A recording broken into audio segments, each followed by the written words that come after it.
have been accredited A, Excellent, by the National Accreditation Board.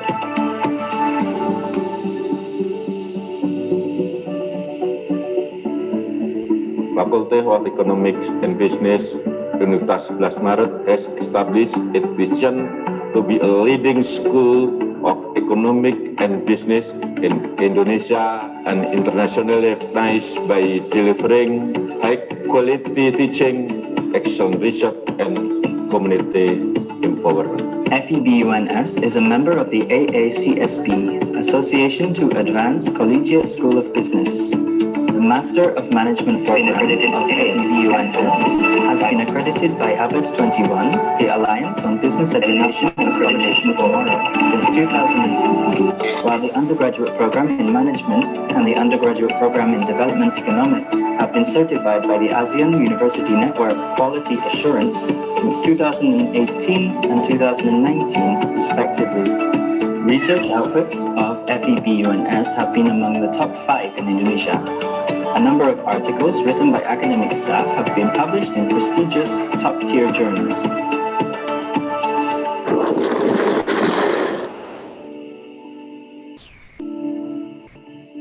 Moreover, FEBUNS has been appointed and granted by several governmental institutions such as Bank Indonesia, Indonesia Financial Services Authority, OJK, and Indonesia Deposit Insurance Corporation, as well as international organizations such as World Bank and USAID to perform research collaborations.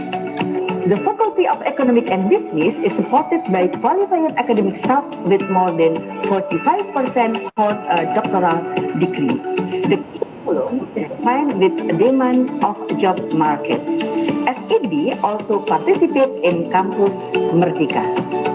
FEBUNS also plays a role in community development through several activities, including community assistance, training and consultancy for micro and small enterprises, rural development, and many others. Students' participation in scientific, art, and sport competitions, both at the national and international level, is also strongly encouraged. Students also have opportunities to intern in corporations, governmental institutions, or non-governmental organizations. There are also opportunities for students to participate in international mobility programs. To accelerate the quality of education and research, FEBUNS has developed mutual partnership with a number of reputable overseas universities and institutions.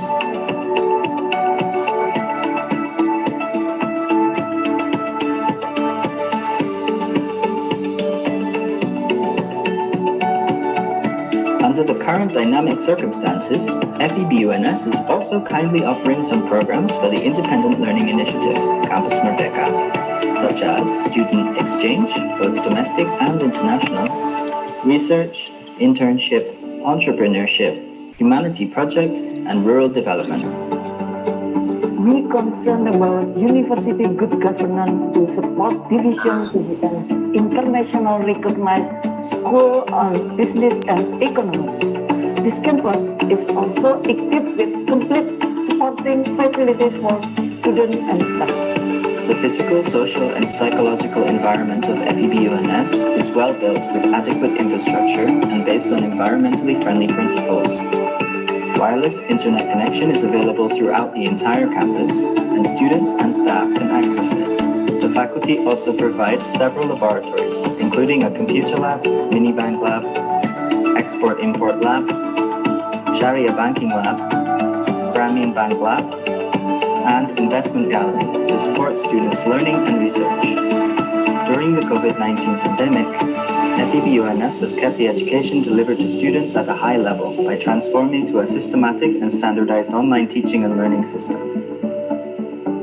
Our alumni has occupied top management position at the national level in the governmental institutions, state-owned enterprises, and private firms. Moreover, students are also provided with many opportunities for development, including student organizations, student competition, internship, international mobility, and many others. FEBUNS graduates have been recognized at the national level, and its alumni have occupied top positions in corporate and governmental agencies. Among them are Wimbo Santoso, who is currently the chairman of the Indonesia Financial Services Authority, OJK. Tony P. Juwono is the deputy governor of Bank Indonesia, the central bank of Indonesia. Didik Hartanto is the president director of PT KAI, the Indonesian Railways Company. Haryanto is the owner of Dimension Footwear Group, which owns 2 reputable footwear brands in Indonesia with more than 30,000 employees.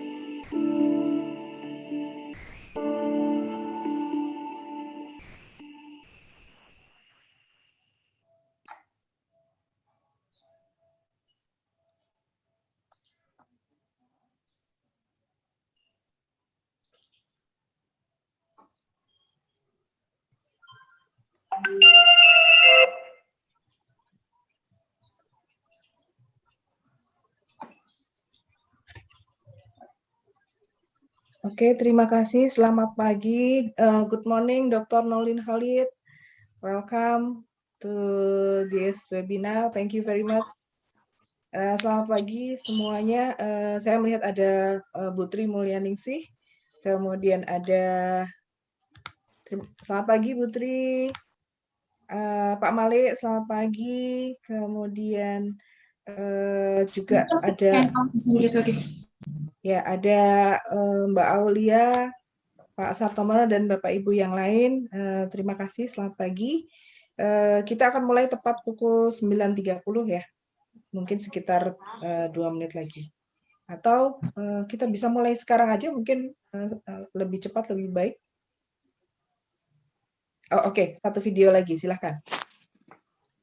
Silakan Mbak Vivi. Selamat datang Dr. Nolin. Apa kabar? Alhamdulillah, sihat. Okey, apa khabar semua, sihat? Economics and Development, Faculty of Economics and Business, Universitas 11 Maret. The Master Program in Economics and Development was established to answer the challenge of technology and information development, which affects changes in human life. Wide coverage economic digitization demands various aspects of life to be ready to follow global development.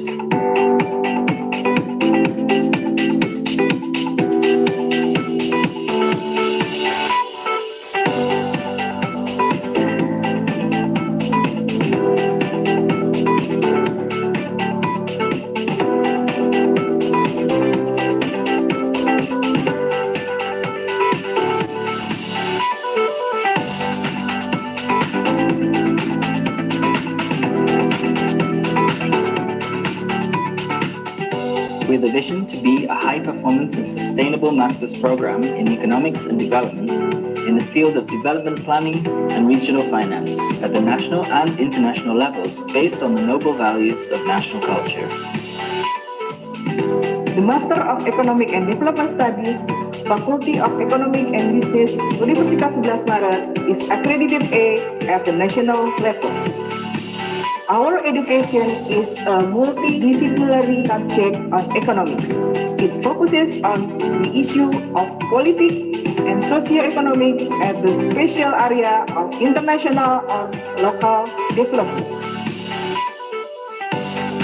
The Master Program in Economics and Development has a curriculum developed based on a strong theoretical basis and adequate analysis in the field of economics and development. Students are encouraged to create high-quality and beneficial research for the development of knowledge that can be published in accredited national journals and reputable international journals, and to have a real contribution to the community based on scientific ethics. The teaching and learning process is conducted through a teacher learning center and student learning center. The face-to-face meetings using TLC method consist of unidirectional delivery of material by lecturers both directly and online. In an effort to create representative learning, the Master's Program in Economics and Development, FEB, provides supporting rooms such as classrooms, discussion rooms, teleconference rooms, computer laboratory, and a hall, with internet access in all campus areas and access to online academic journals and international research databases.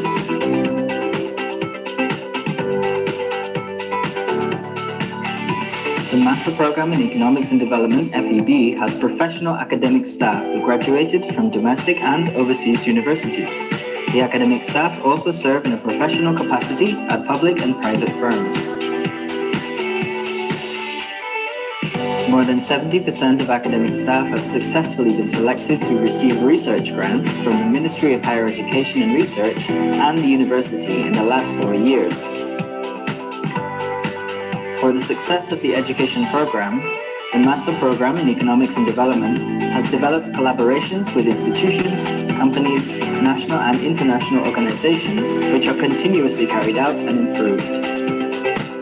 The Master Program in Economics and Development, FEB, provides room for students to develop their skills through several supporting activities such as field study, visiting lectures, survey research, thesis writing workshop, and summer school. The alumni of the Master Program in Economics and Development mostly work in the public sector, and some become private employees. The Master Program in Economics and Development is ready to shape graduates that are prepared to compete, have broad coverage, and are adaptable to economic digitization.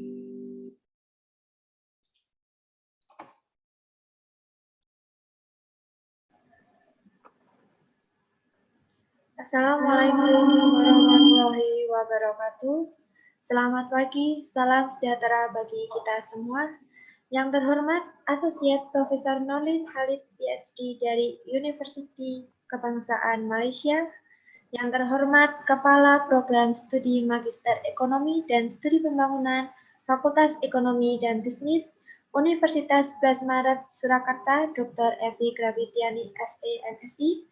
Yang terhormat para Bapak, Ibu dosen, dan tak lupa para peserta webinar yang berbahagia.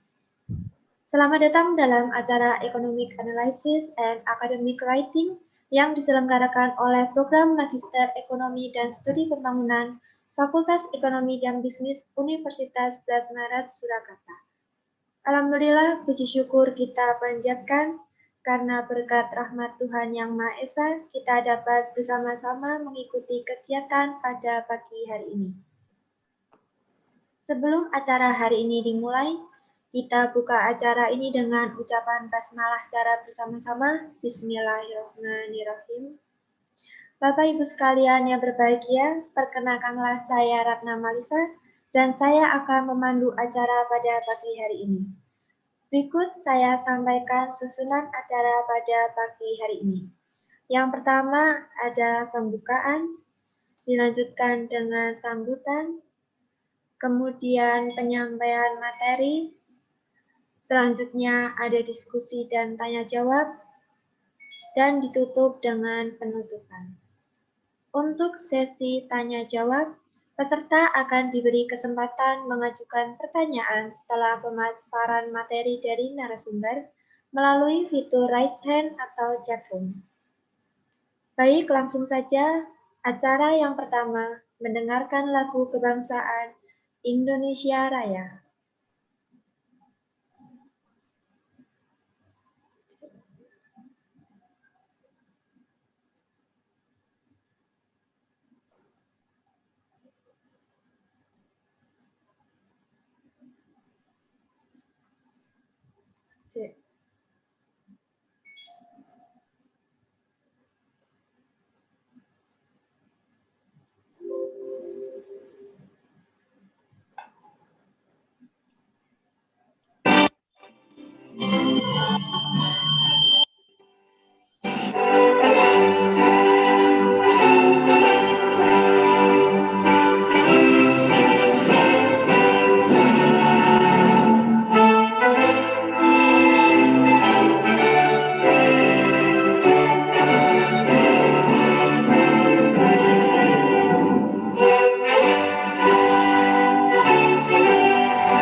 Baik, acara selanjutnya pembukaan dan sambutan oleh Kepala Program Studi Magister Ekonomi dan Studi Pembangunan Fakultas Ekonomi dan Bisnis Universitas 11 Maret Surakarta, Dr. Evi Gravitiani, SEMSI. Kepada Ibu Evi Gravitiani, waktu dan tempat dipersilakan. Terima kasih. Bismillahirrahmanirrahim. Assalamualaikum warahmatullahi wabarakatuh. Puji syukur kehadirat Allah Subhanahu wa taala, Tuhan yang Maha Esa, karena pada pagi yang cerah ini kita diberikan kesempatan dan kesehatan yang luar biasa sehingga kita bisa bertemu dan berkumpul bersama dalam webinar Economic Analysis and Academic Writing hari ini. Yang terhormat Dr. Nolin Khalid, yang terhormat Bapak Ibu dosen di Fakultas Ekonomi dan Bisnis dan juga di fakultas lain di UNS, yang terkasih para mahasiswa, mahasiswi program studi S2, Magister Ekonomi dan Studi Pembangunan. Hari ini kita berkesempatan untuk belajar bersama dan belajar bersama Ibu Dr. Norman Khalid dan Bu Norman, Bu Norlin, mohon maaf, Bu Norlin, biasanya kami untuk kegiatan seperti ini, kalau tidak ada pandemi, kami akan datang ke UGM, karena tadi Ibu Norman juga menyaksikan bagaimana kami di lab UGM bersama Dr. Tamat.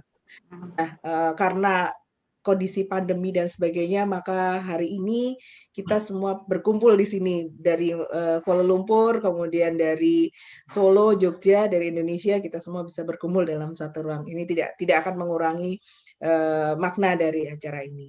Mudah-mudahan ke depan kita bisa bertemu kembali, Ibu Dr. Nolin bisa ke UNS, ke Solo, berjalan-jalan di kampus kami, kuliner, menikmati makanan khas Solo, dan juga demikian kami bersama mahasiswa bisa kembali berkunjung ke UGM. Semoga bumi ini kembali sehat.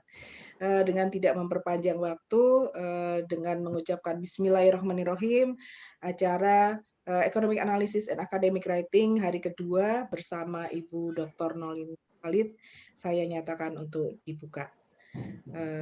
Kemudian waktu saya kembalikan kepada Mbak Ratna Melisa selaku MC. Silakan Mbak Ratna, terima kasih. Wassalamualaikum warahmatullahi wabarakatuh. Terima kasih Ibu Evi Gravitiani. Acara selanjutnya adalah sesi foto bersama. Kepada Bapak Ibu peserta dipersilakan mengaktifkan kamera dalam hitungan 3, 1, 2, 3. Terima kasih.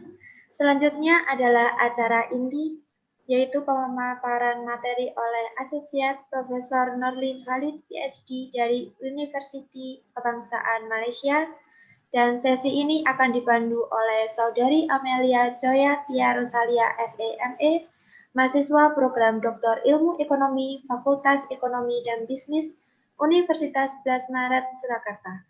Kepada Saudari Amelia, waktu dan tempat dipersilakan. Thank you, Ms. Ratna Marisa. Assalamualaikum warahmatullahi wabarakatuh.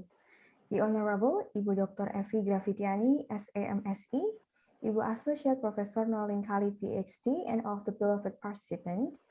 Good morning, ladies and gentlemen. I am Amelia Choya as moderator. Our topic today's lecture is Modeling the Pre-Post-COVID Impact and Policy on Malaysia Economy, continue with academic writing and publication.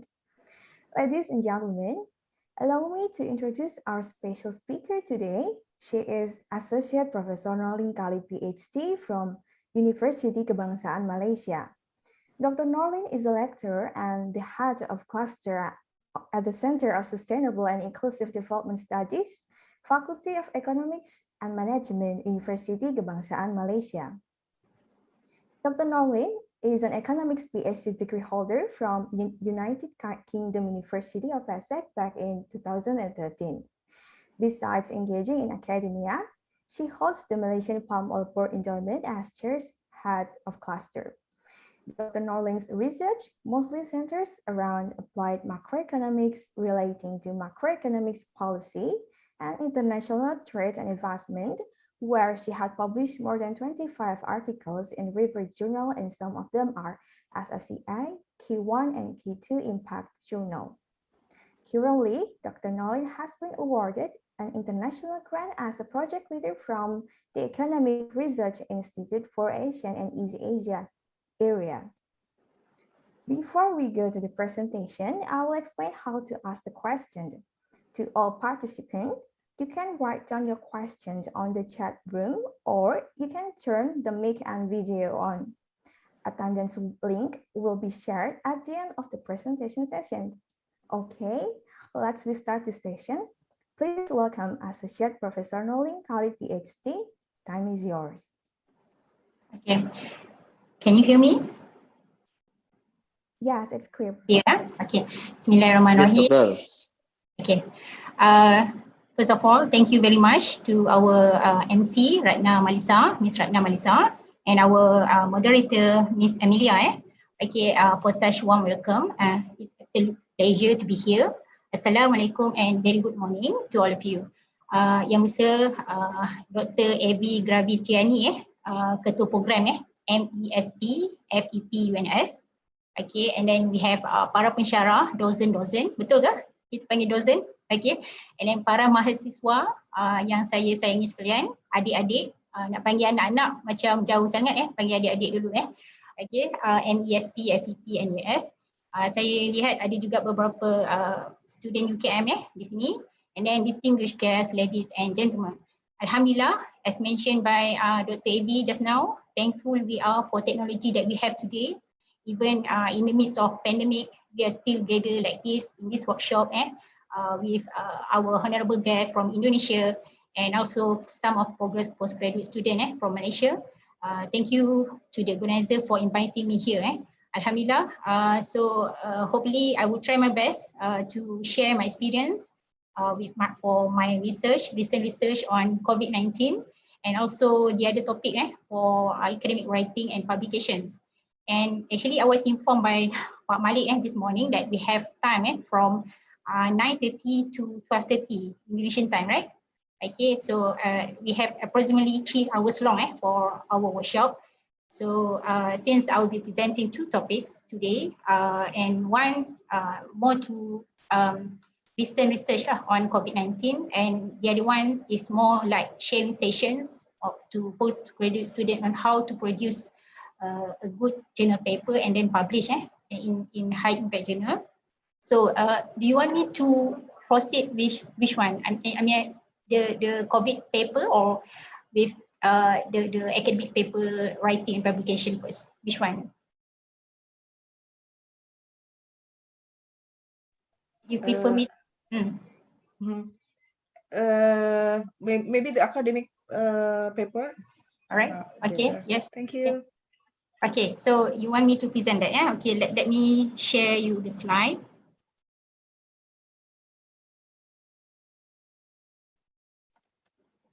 I think for the academic writing and publication will not take so much time I think about 1 hour. So feel free to ask if you have any questions during the presentation. Okay.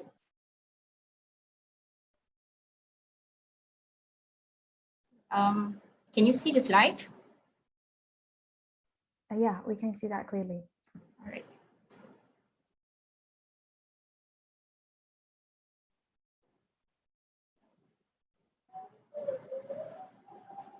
Oh, before I proceed, let me be honest with you.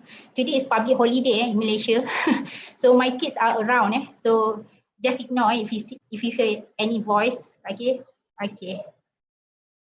So now I'm gonna share the slides. Okay, can you see the slide now? Yeah. Yeah. All right. So this title, academic writing and publications. So I'm Nolin. Okay. So I will actually share you this is more like sharing session, my experience I mean I started with my career as lecturers, and then actually tutor. I was a tutor before I finished my PhD in 2013, and I started my career as a lecturer in year 2013. And then after that, I have 7 years lah from now. Okay, so that when I first started doing my publication, I start with Scopus. I actually not start with ISI journal. So it's that time UKM still accept Scopus articles for the KPI, but nowadays they are looking for more high impact journals, ISI papers. So that's why you can see that the shift in the papers quality from I started with the quantity base and then I moved to quality. So why we need to publish? Okay. So first of all, as academicians, of course you have to publish lah, because nowadays most of the KPIs based on the research, basically our publications and other variable. For example, we have a research grant, how many PhD students you have. So because you want to get promoted, publishing in good journal can be essential components for you to advance your career. But the other reason why you need to publish, because you wanted to be expert in your field.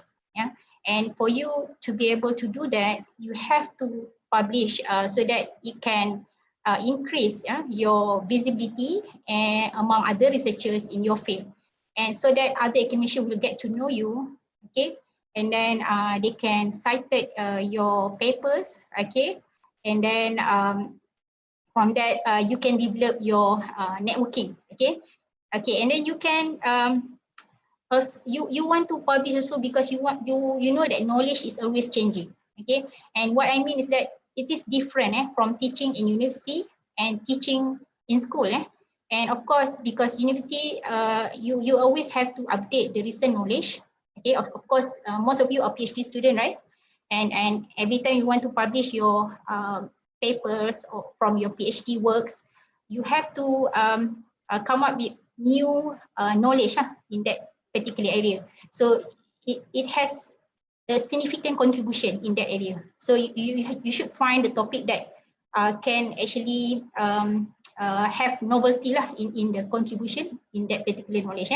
So by publishing, you can add experience to the literature in that field, and you can build a corpus of knowledge in that particular area. All right.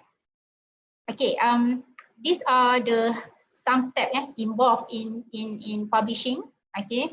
So you see that you can start by reading the literature, okay, and then after that you identify based on the previous literature. You have to identify what are the existing study have been done in the literatures, and you have to find why that issue is very interesting to be studied, and also you need to identify what is the new thing that you want to highlight in your paper.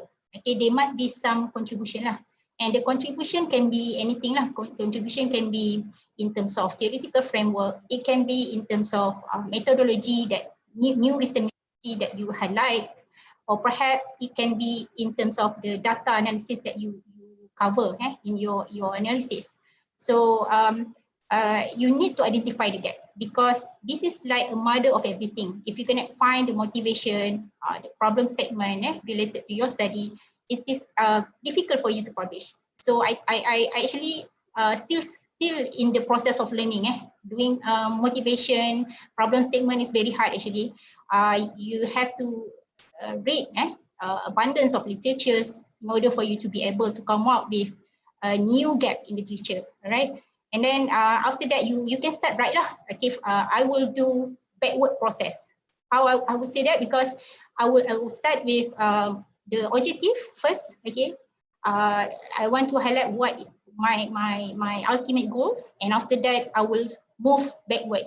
So from that particular objective, I will try to write what is the research question, and from the research question, I will try to highlight several issues related to that research questions.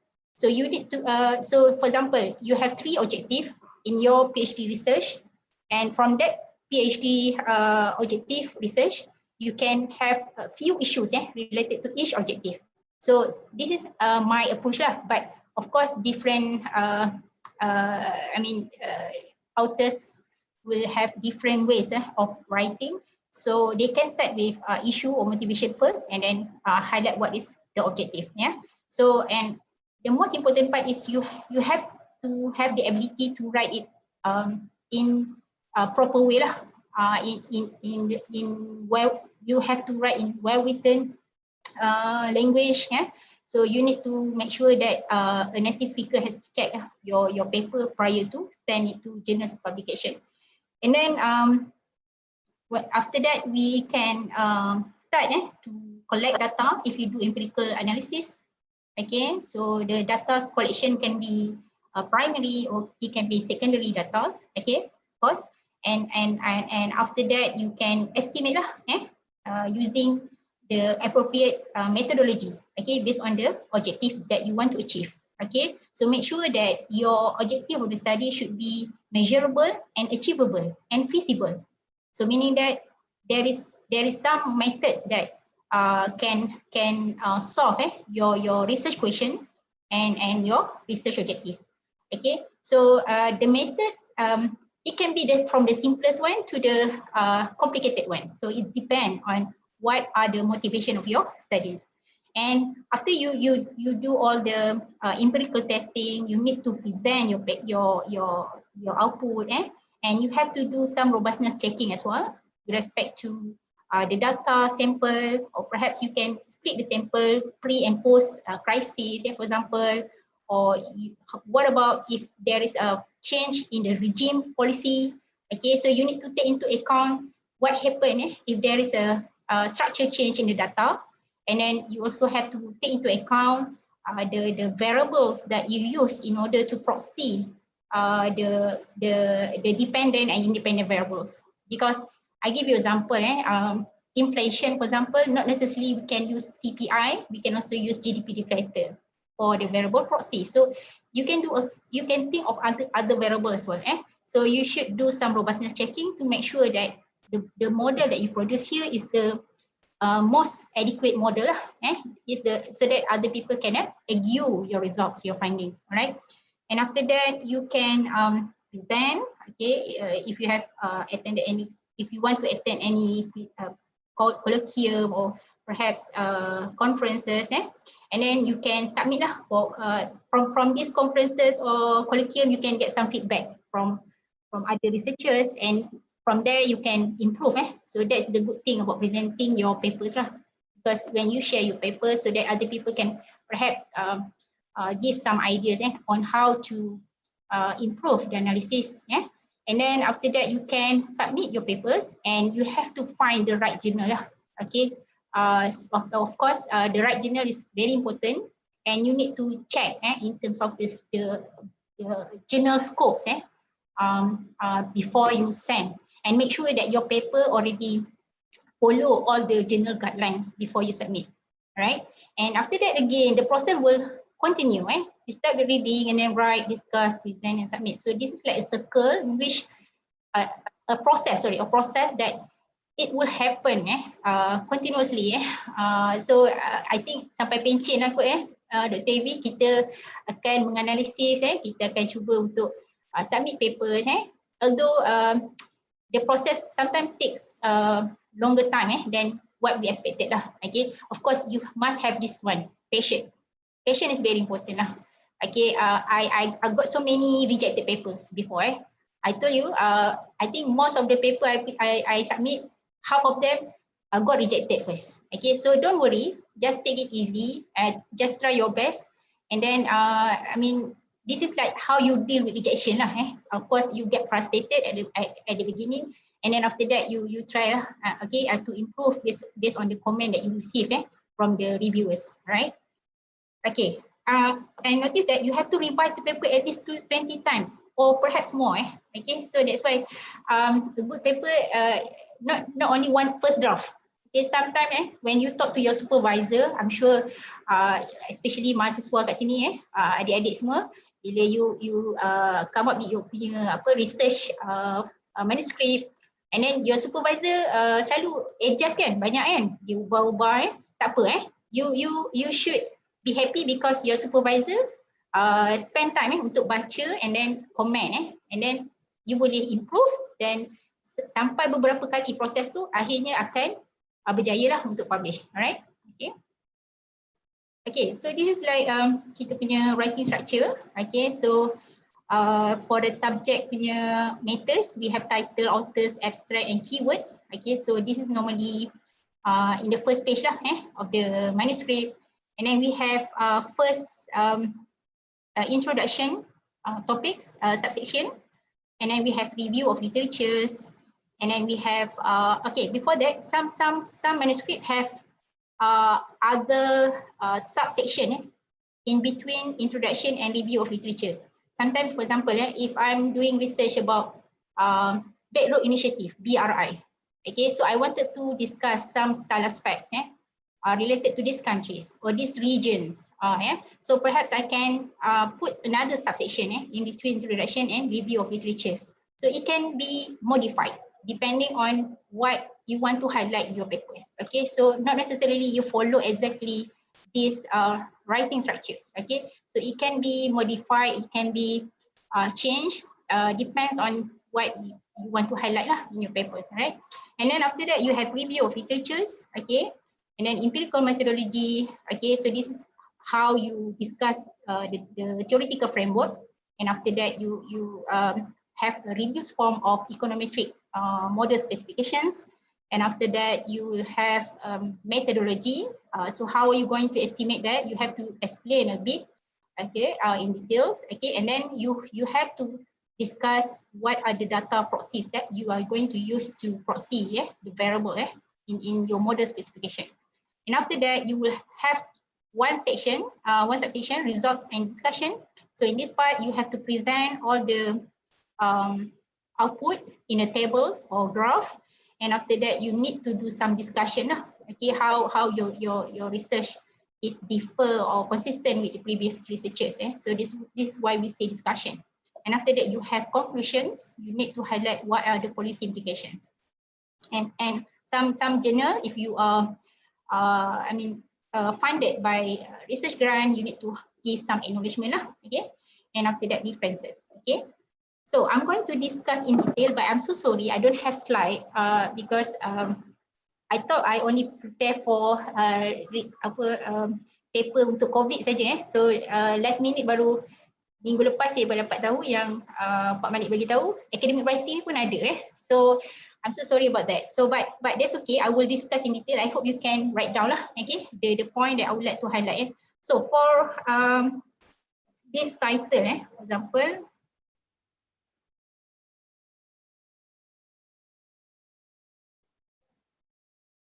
Okay, so you have a title, okay, so I will say you need to find the titles that very short and concise lah.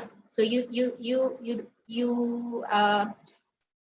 will not be so long, okay. You should highlight what are the subject matters, okay. For example, some researchers prefer to put the methodology as well in the title, okay. So because it can other paper can cite you based on the methodology that you want to use, so that's why it is a good idea for you to incorporate, to include the methods that you're going to pursue for that paper. And then the authors, so I have one I would say tips lah. For authors, I think you can be main authors. For the students or lecturers, okay, you can be main authors, but try to invite other corresponding authors that very prominent or very experienced in that particular area. Okay, for example, you try to collaborate with other international authors or perhaps in local authors, but they are very this author must have experience in publishing lah. Okay, so basically they are quite prominent in that particular areas. So by doing that, the chances to get published is getting higher lah. Okay, because although you are main authors, but you can ask other corresponding author, ask other person to be corresponding author so that they can check your papers. And when they check the papers, they can give some comment based on their experience. And after that, you can improve lah. Okay, of course, we can use his or her name to publish. Okay, dia beri impak yang sangat besar. So kalau boleh kita cuba untuk panggil co-author yang lain yang agak prominent di luar tu untuk jadi kita punya corresponding author. Okay, so tak ada kerugian lah bagi saya sebab when you try to do that way, okay, the chances to get published is higher lah. Okay, compared tu kalau kita yang tak pernah publish tiba-tiba kita nak terus publish dekat ISI mungkin agak sukar lah. Okay, because we don't have any history ataupun benchmark before so some reviewers dia search nama kita dulu dia Google nama kita dulu so that just to get to know us just to get to know the authors. Okay, and then abstract. Okay, for the abstract I would say this is like the advertisement of your articles. Okay, macam iklan juga okay, why? Because this is like most of important parts of the author's paper, and you have to make it very, very interesting for the abstracts, okay, and easy to be understood without reading the whole article. Okay, so first impression is like first impression. So whenever reviewer read your papers, okay, they will look at abstract first. If they found it interesting, they will continue. If not, maybe stop, rejected.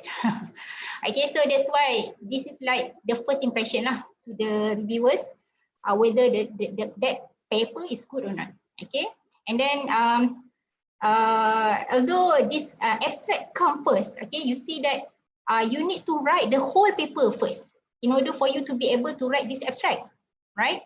Because you cannot write the abstract yet until you know what is the findings and also you know what is the policy implication, right?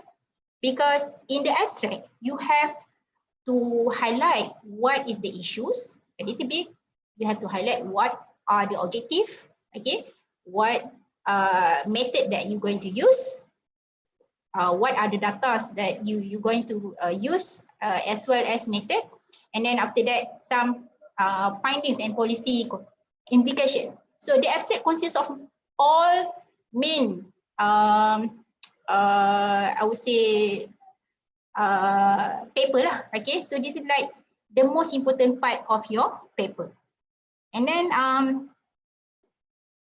so you should do not I think the main important part is you cannot copy 100% direct from introduction, review of literature, methodology and conclusion to abstracts. Do not copy and paste. Try to rewrite again based on your findings. Okay, so hopefully it will not copy paste lah from the content of the papers. All right. Okay, next we move to the introduction. Okay, so in the introduction you need to explain why you want to perform that study. Okay, what is the rationale of the study? Okay, what is the rationale of the study? And you need to show what are the important problem or questions that exist. Okay, based on the previous literature, you need to highlight what are the problems that you have found, and also some of the problems can be from stylus facts or data that you observe. Okay, so you need to show that prior published works, okay, have failed adequately to address that problem, so that you are here to come up with your new perhaps methods or analysis to improve the existing one. Okay, so this is how you highlight your contribution, right?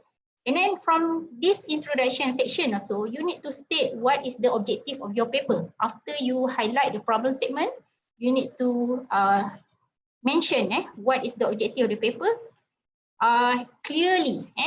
Okay, so I would suggest that within 4 to 5 paragraphs. Okay, not more than that, 4 to 5 paragraphs. Okay, and then major hypothesis should be operationalized or measurable. And then you can also cite the papers that have potential reviewers in the introduction to get the chances to get published. Okay, so basically you know that in that area, okay, for example, if I submit some papers related to international trade and you know that Dr. Tamat is one of them, okay, can be the potential reviewers. So perhaps you can cite Prof. Tamat papers, okay, so that whenever Prof. Tamat read that particular papers, the chances to get published is higher, right? And then try to link the paper to the prior work and explain how your contributions how your works contributes to the literatures. Okay.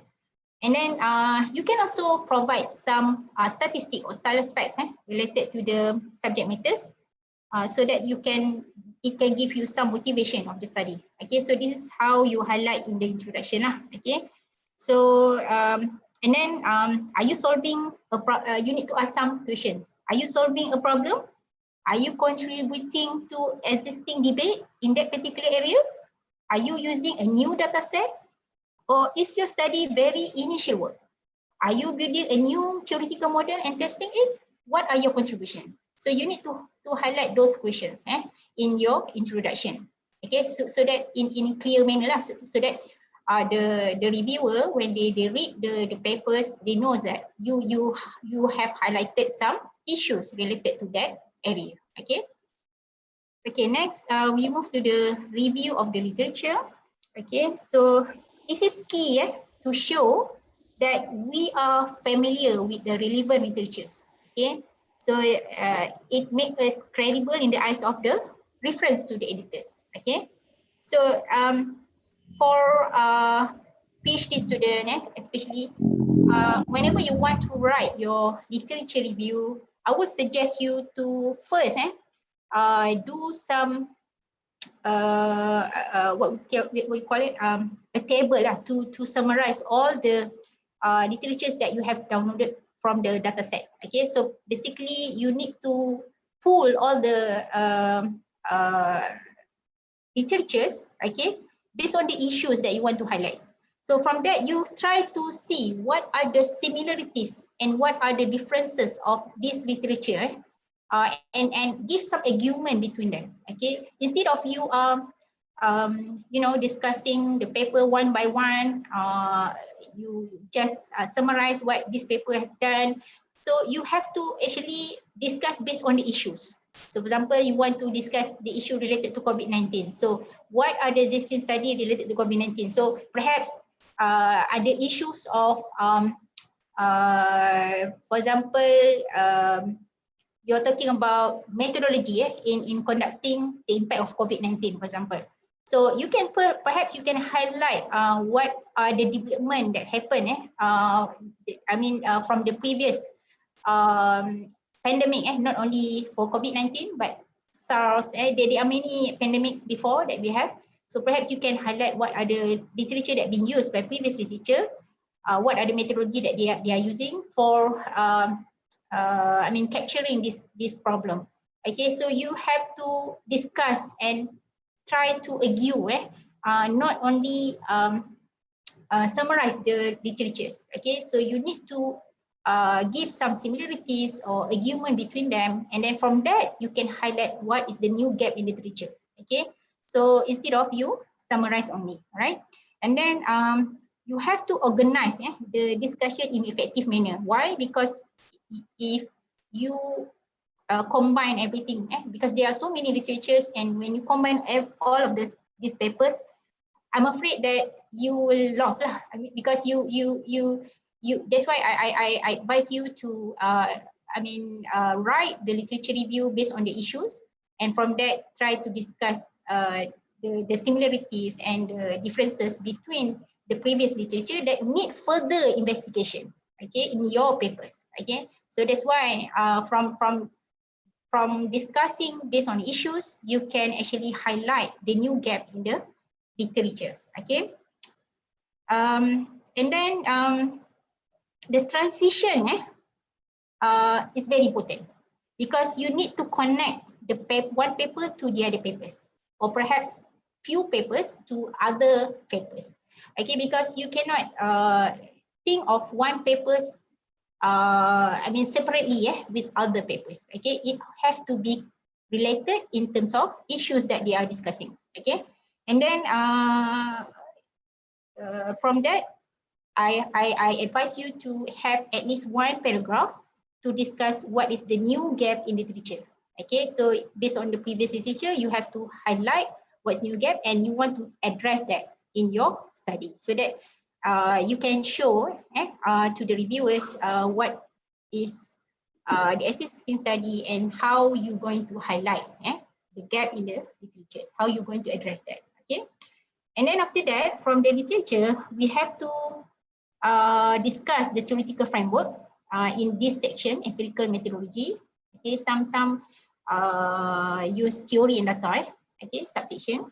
Okay, so you need to state and explain what are the methodology that you are using. Okay, of course, the methodology that you are using based from your theoretical framework in terms of reduced form, and then you need to define all the variables that you're going to proxy in that model specification.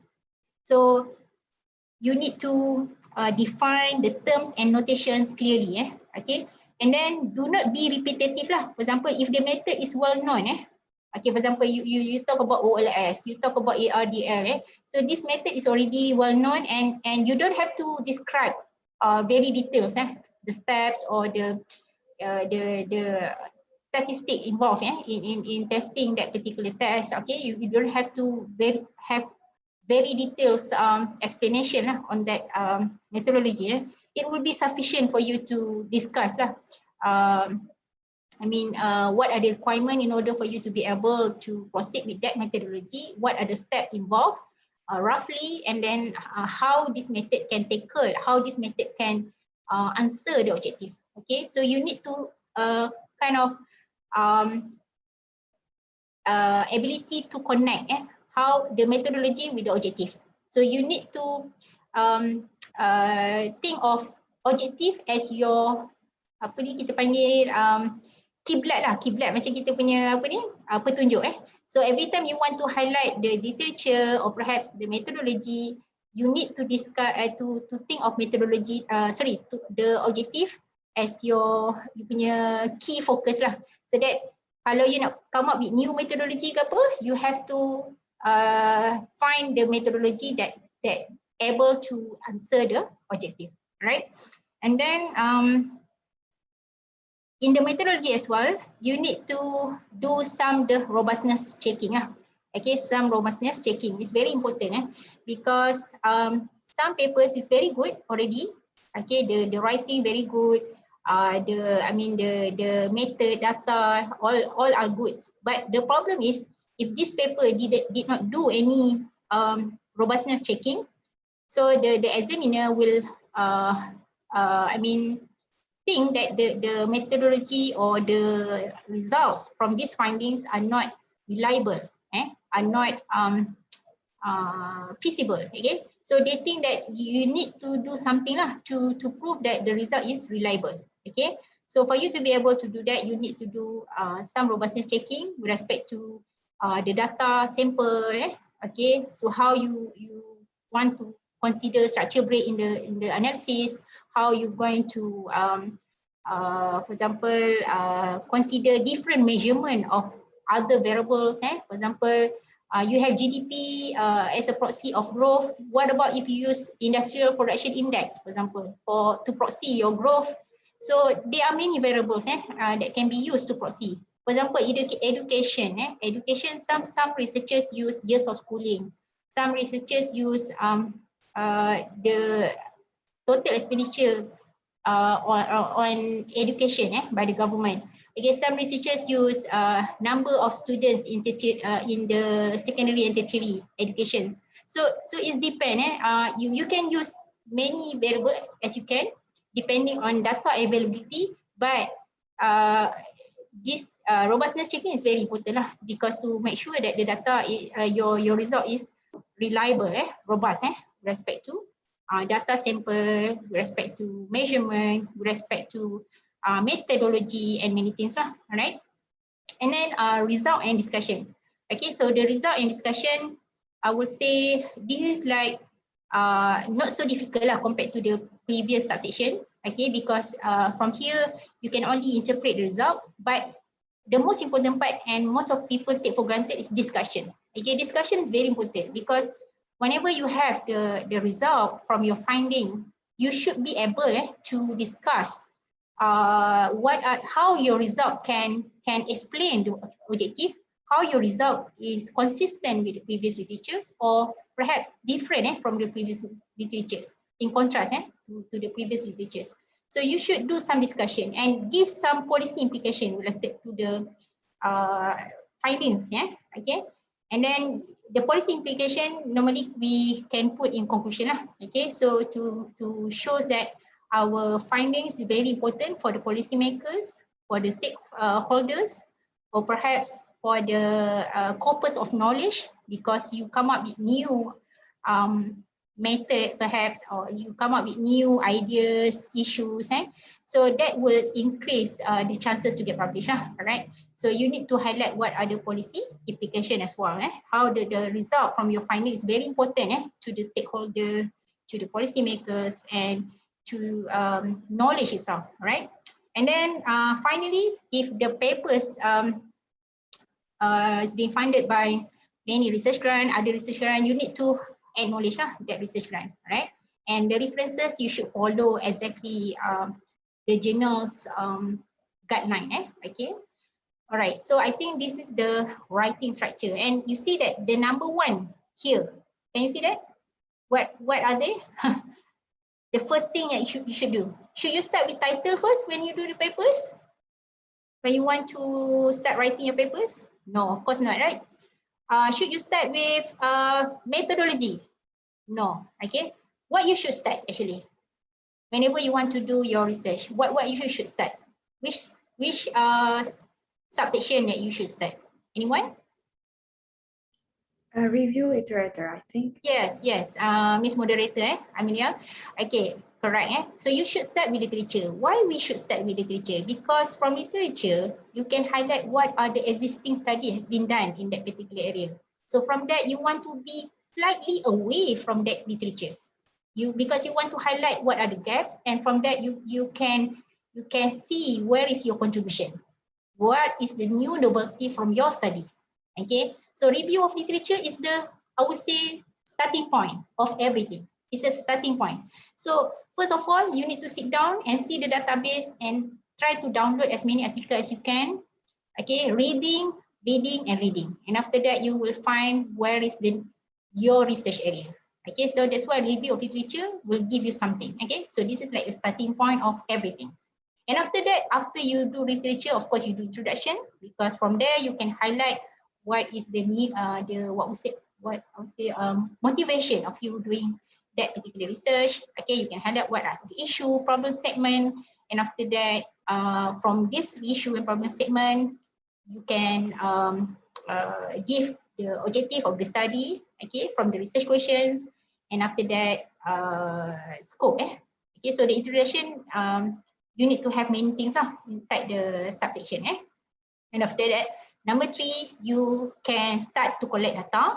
Okay, make sure that all of you are if you are PhD student, make sure for your 3-year program, you are 3-year program or 4 years? Yeah, 3-year program. Oh, okay, very good. So in 3-year program, make sure that the data is feasible. Okay, I don't want you to, like, for example, first year you write the introduction, literature review, and after that in the second year you started to collect data and you find out the data is not available. Okay, and then you have already wasted 1 year because of that. So make sure that you have to check the availability of data prior to proceed with the introduction first. So I would say like number 2 and 3 can be starting from data. It can be start from introduction. Okay, some people do both lah. Okay, simultaneously. All right. And then number 4, after you have estimated the model, you can discuss the result and conclusion. And number 5, conclusion and policy implication. Only then you can write what is the abstract, because abstract consists of many things, all of important parts. For example, motivation, objective of the study, and then you have methodology, right? And you also have findings from your study and also policy, a little bit of policy implications. So abstract is like the a summary of everything. Okay, it's like a summary of everything. Okay, and finally you can put the title. Okay, title, what would be the best for you to hopefully get cited later. Okay, so you should think of title that very interesting. Okay, all right. Okay, any questions about this part? Please, kalau ada soalan boleh tanya. Pardon me, Dr. Nolin, there are one question Yes, please. from Ibu Erni Umi Hasana. Yeah. Maybe you can also see that in the chat box, but I'll read the question. Mrs. Norlin, in publication manuscript, we need literature review which comprehensive to contribute in novelty. Another side, sometimes we have trouble finding suitable references to articles. So what is the solution to this? Thank you. Sorry, I'm looking at the chat box. Where is it? Okay, in the middle of. Because I can see, I couldn't see the chatting box only. Oh yeah, okay, because it's more. Okay, yeah, yes. Okay, in publication, right? In publication manuscript, we need literature review, which comprehensive to contribute in novelty. Another side, sometimes we have trouble finding suitable reference to articles. So what is the solution to this? Thank you. Okay, very good question from Ibu ke Miss Ibu ke dia panggil Mas Mas kembar. Saya pun enggak pasti Okay, tapi from Miss Erni Umi Okay, so the questions is about literature review Okay, some of the literatures are not available to be downloaded, or perhaps some of the literatures are not well known not well known, meaning that not so many so many previous literature have been done in that particular area. Okay, for example, Covid-19 for example. I remember last time when I started my research on Covid-19 in 2019, end of 2019, I started doing my research. And after that, I tried to search the literature review. Of course, it's almost zero okay, because at that time, no paper has been published. And for the publication, it takes some time for you to publish. Of course, after you want to do, you conduct the research, and you estimate, and then you write your papers, and after that, you send it out to publication, okay, to journals. It takes some time. Sometimes 1 year, the whole process from the date that you started doing your research to the date that your paper has been published in that journal. Okay, because after you send out to the journal publication, you need to receive a comment from the reviewers, and some journals take some time for you to for them to give us the comment, and then we do the correction, and then we publish. Okay, that is why the papers on COVID-19 that time was nearly to zero. And after that, in year 2020, you can see many papers, quite many papers, but still not so many because it is something that very new. And that's why I think Miss Erni Umi Hasana highlighted that some references are not available and then you have trouble in finding suitable references. But may I ask Miss Erni Umi, when you say trouble in finding suitable references, does it mean the database or the papers that related to that topic? You are talking about the database to search the literatures, or you're talking about the the subject matters that related in that particular area all right, so do we have Miss Ernie here? Okay, but it's okay. So I think I can answer both okay, for if you have problem with the database, I think you should try to come to learn about systematic literature review. Have you ever heard that? SLR, systematic literature review. Have you ever heard that before? Systematic literature review workshop. Have you attended any workshop before related to systematic literature review? Okay, maybe Pak Malik, are you around? Pak Malik, are you here? Pardon me, Dr. Nolan. Usually we are as a PhD student in ONS attend SLR. SLR. Yeah, but the title maybe not SLR, but the lecturer give us how to do good literature review. I see. Okay, so I think for systematic literature review, is good for you to understand about how to find the good the papers from the data set. from database, from Scopus, from WAS, ISI. So you should learn about this method in finding the right journal lah. Okay, for you to cite the papers. And then the other ways for you to you can also make sure lah your university subscribe lah all those database lah for you to be able to download all the articles. Otherwise you cannot to find the literatures. And some literatures are quite limited. For example, I mentioned just now articles related to COVID-19, for example, still new, and then the literature not so much. Okay, so it has good and bad news lah. The good news is because you will be the first pioneer for that particular area. And second, the bad news is because you cannot write many things about literature reviews, right? So I would suggest if you have problem in finding the literature reviews, so you can also highlight the contribution in your study based on the style aspects, based on the data that you observe from the data set. Okay, you can, for example, you can plot what is the GDP, what is the inflation rate. So you see the trend and you try to compare this data with other regions, other countries, so that you can perhaps give some motivation for you to do this study.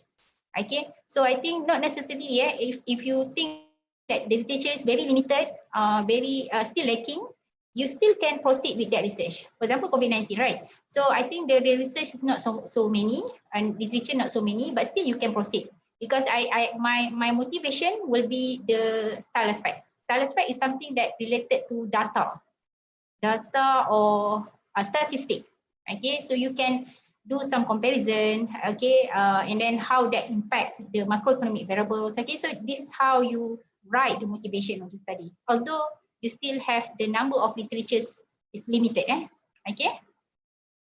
Is it answering your question, Miss Ernie? Okay, shall we proceed? Yeah, Dr. Nolin, I think it's already clear answer. Thank you.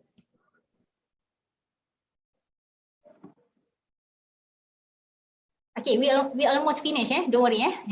After this, we take a break and then we can continue with the second workshop. Right. So next, for the conclusion, where are we now? Result, right? Results. So the empirical result, you should follow directly from the methods section and make sure that you link the issues with the hypothesis that you develop in your study, okay, and also with the methodology. So you should be able to linkage between objective and then hypothesis and then the methodology. Okay, they must be connection between this subsection. And then do not infer something not supported by data or results. Okay, so please you should find the topic that have data available okay, otherwise you will waste your time okay, in doing that research.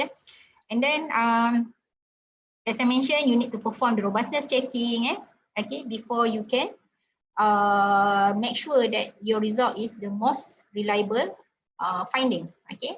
And after that, conclusion and management. So we have done this, right? So basically, these are the structures, overall big picture of the structures, okay, in your writing. But of course, which one to start? Okay, depends. For me, I will start with review of literature because from that I will find what is the gap in literature that motivate me to pursue in that particular area. And after that, you can write your motivation, your problem statement in the introduction, and then come up with your own objective, okay, of the study.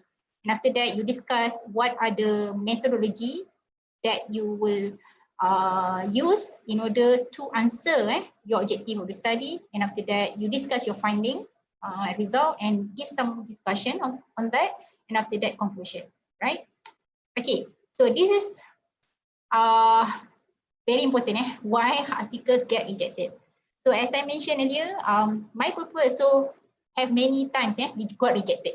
Okay, so don't worry, even very experienced authors also get rejected most of the time. So you have to deal with this rejection lah. Okay, so you have to be cool. Okay, try to be patient, and every time you got rejected, try to improve again from the feedback that you receive from the reviewers, and after that you can submit again to the journals. Okay, so don't be less motivated every time you get rejected. So I have many times got rejected as well. So what I can see that I take the positive side. So whenever I got this rejection, I will receive the comment as well. So whenever I receive the comment as well, I will try to improve the existing literatures, try to improve the existing method, try to improve the existing introduction and whatsoever. So from that, I submit again to the right journal. Okay, and then some of the reason why the paper got rejected. First, lack of motivation. So as I mentioned, the motivation is very important, because motivation is like a mother of everything. It's like I would say your novelty of the study. This is like the contribution. So you need to be able to highlight what is the contribution in your study, so that motivate you to pursue that particular area. Okay, so motivation is very important. If you're not able to highlight the motivation, I'm afraid that you will get rejected lah. Okay, not sufficient contribution to the literature. Okay, so just now Miss Ernie asking me if we have limited resources, limited literatures in that particular area. I think not necessarily lah. Okay, some reviewers aware about that. Okay, because they are also expert in that particular area, and they aware that the literature is not so much compared to other topics, right? So I think you should highlight the motivation based on the statistic or data. We call it style aspects, all right? Not necessarily from the literature gaps. Okay, and then this is very important, poorly written. Okay, so you should try to write it better lah. Okay, I would say this is like a learning process lah. For me, if I remember last time when I started my PhD in 2009, I remember that time my writing was very bad. Okay, so it's okay. This is like a learning process. Okay, so what I did was I tried to read the good journal papers, and from that I tried to imitate their writing skill. I tried to imitate how this paper write their introduction, how these people write their research questions, how these people write their methodology framework. So you need to try somehow imitate the way of writing. You see, but you cannot copy paste, of course. Of course, you have to write your own sentences, your own writing skill. But you can imitate you can imitate. Imitate. Do you know imitate? Macam kita tu macam tengok style dia, macam gaya penulisan dia. Okay, so we can try to see how this good paper write their journal publication manuscript. Okay, and then does not flow very well. Okay, why it is very important? Because sometimes you talk about this objective, and then when you go to methodology, the methodology that you propose are not able to answer that objective. You see that it's not very good flow lah, because it seems like the motivation that you highlight in introduction is not related to the methodology that you use. So it's like the paper is not linkage, the paper is not contact well lah, okay, between them. Okay, so you should be able to link all the subsection together. So whenever you write the motivation, the problem statement, you should be able to highlight the objective based on the problem statement. Okay, and after that you come up with your methodology framework. It should be able to answer the objective.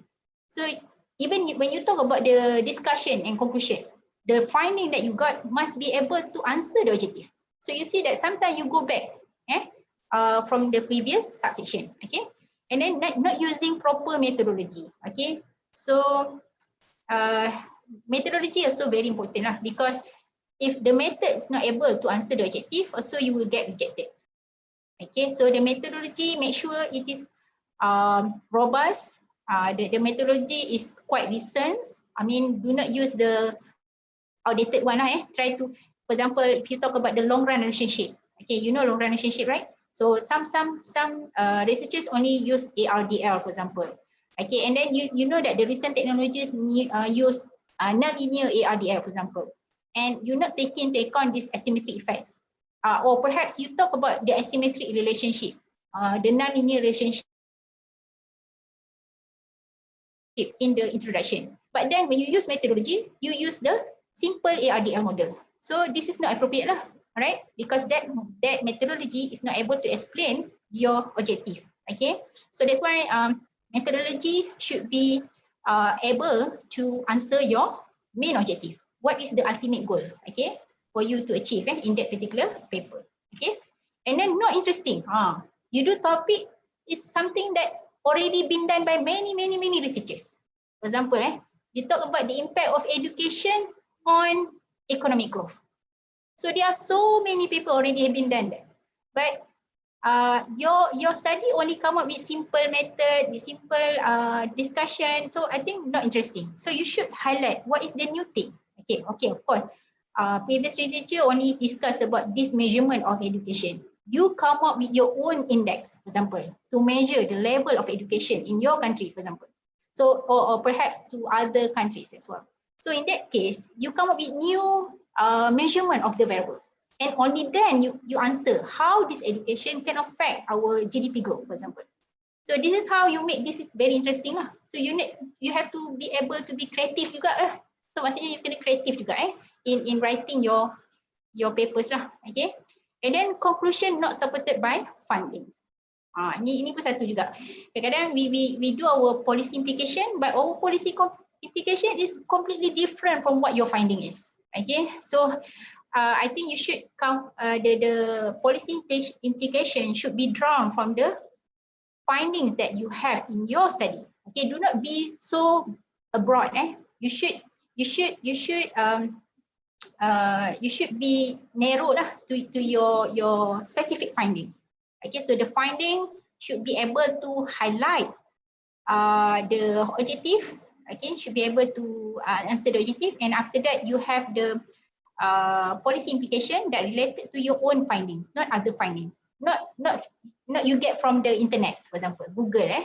Okay, no, you cannot be like that. You should come up with your own policy implications. Okay, to the stakeholder, to the policy makers, to the knowledge scopers. So you should think of many things lah. The contribution can be in methodology. Contribution can be in the data set. Contribution it can be in terms of the policy implication as well. Okay, all right. So I think this is how you should avoid lah. Okay, you should avoid this thing to minimize the rejection, right? Okay, some accession tip for publishing in high impact journal. So this is I wrote based on my experience lah. Okay, my experience, my journey experience, starting from year 2013 until now. So this is what I do lah. First of all, I try to collaborate with other researchers. Okay, so I try to have other researchers that can guide me in doing research. Okay, for example, I ask my other senior researchers. Perhaps you can do some collaboration with them and you do research together. And after that, you can learn from them how to produce a good papers. Okay, so that's why I think you cannot do alone. You cannot do alone. You have to be kind of teamwork. Okay, so because teamwork is very important. You are not good in everything, of course. Okay, some people very good in methodology but not very good in writing, right? Some people very good in writing but not understand at all when we talk about statistics. Okay, so of course different people have different abilities, and that's why you should do teamwork lah in your research. So even PhD student, this is the time, the right time for you to collaborate with your supervisors. Okay, and then learn from him or her. Okay, how to produce a good papers. Okay, and then sometimes you can also collaborate with other prominent researchers from international universities. Okay, and you need to creative lah. because you can be a main author, but you can have other people, prominent or experienced researchers to be corresponding authors. So they can guide you, how to submit the papers, how to highlight the, the abstracts, so that they can help you in terms of make sure the paper to be able to publish lah later, right? And then this is my experience, my own experience. And after I came back from my PhD in 2013, I started with quantity. And after that, slowly I go to quality.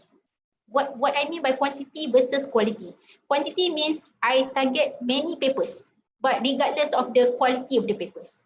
So I don't care whether it is indexed in ISI, indexed in Scopus, indexed in other journal ranking, okay? So what I did was I only started with quantity only. You know quantity, because quantity means you not care so much about quality. Okay, but starting from 2018 and onwards, I started with quality. I don't want to publish in Scopus anymore, for example. I try to target with ISI. Okay, so that's why I think you try to improve from time to time. Okay, at first I started with quantity. Okay, and then I try to improve my research from time to time, and then go to the quality papers with high impact factor lah. Okay, you try slowly and steady lah. Okay, and after that, searching the right journal is very important lah. Okay, so you should find the journal that most appropriate for your title. Okay, and then whenever I want to find the right journal, I usually ask the prominent researchers because they know better than me. Okay, because I'm still considered young lah, not young, nampak je ni tapi sebenarnya dah tua juga. So basically, I will consider myself still junior in this academician work lah. Okay, so I usually ask my senior researchers which journal that you think is most appropriate for my research.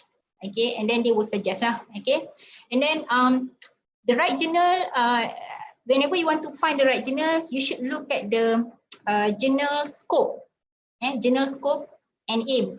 So some journal they give they write better lah in terms of scope, and then they will highlight what are the guidelines need to be followed by authors.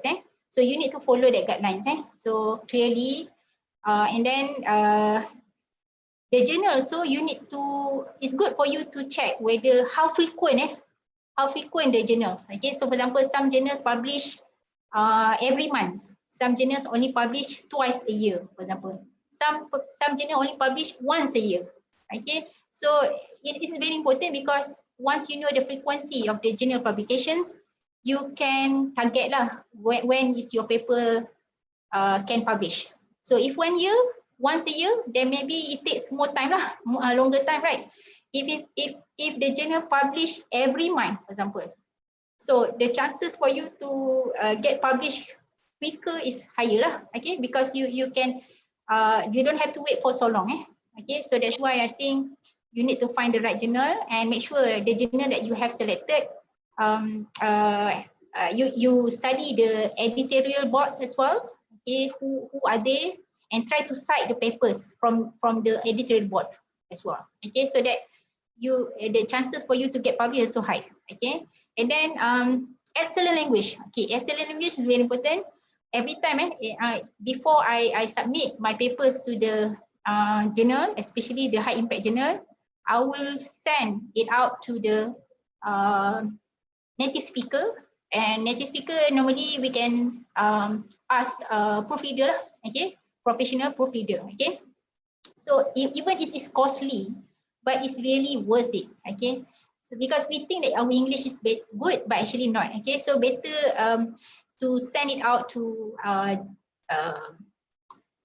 journals proofreader, so that you can get your papers manuscript to be excellent in language. Okay, so that it will be readable to the reviewers. And then writing needs to be clear, concise, and well written. This is what I mentioned before. And then research needs to be robust and solve a big problem. Okay, so make sure that your paper have made a significant contribution in that particular area.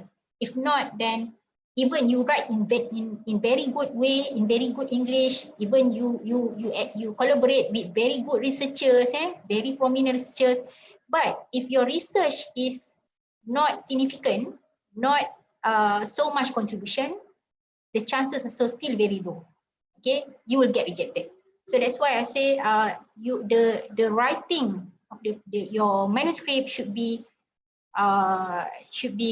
significant lah. Okay, should be add new knowledge or can contribute to the stakeholder, to the policymakers. So hopefully that your research can add something lah to the existing literatures. So that's why you need to produce very good papers that can highlight the contribution in the literatures. Okay, so I think this is my experience lah in writing. So I'm not so actually there are so many literatures in the UKM that better than me actually, but maybe Pak Malik choose me because I'm still young in this area, so that adik-adik semua masih muda lagi juga kan, jadi mungkin boleh ikutlah cara saya sikit yang mana boleh membantulah untuk PhD research, and after that you want to publish your paper. So I think I'm just sharing my experience, my exposure from writing and also publications. So alhamdulillah it really works lah. Some papers Q1 papers, okay, and Q2. So I think we can also collaborate lah later if you want me to help you in terms of writing or perhaps finding the journals. I would be happy to help you lah. So keep in touch lah later. Alright. So any questions about this if you have? Before I can proceed to the second topics.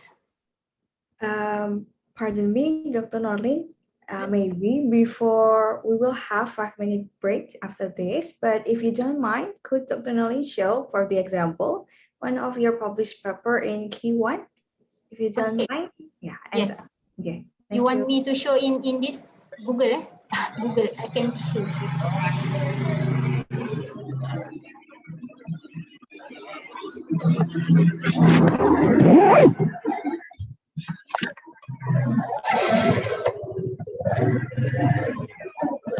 Okay, wait.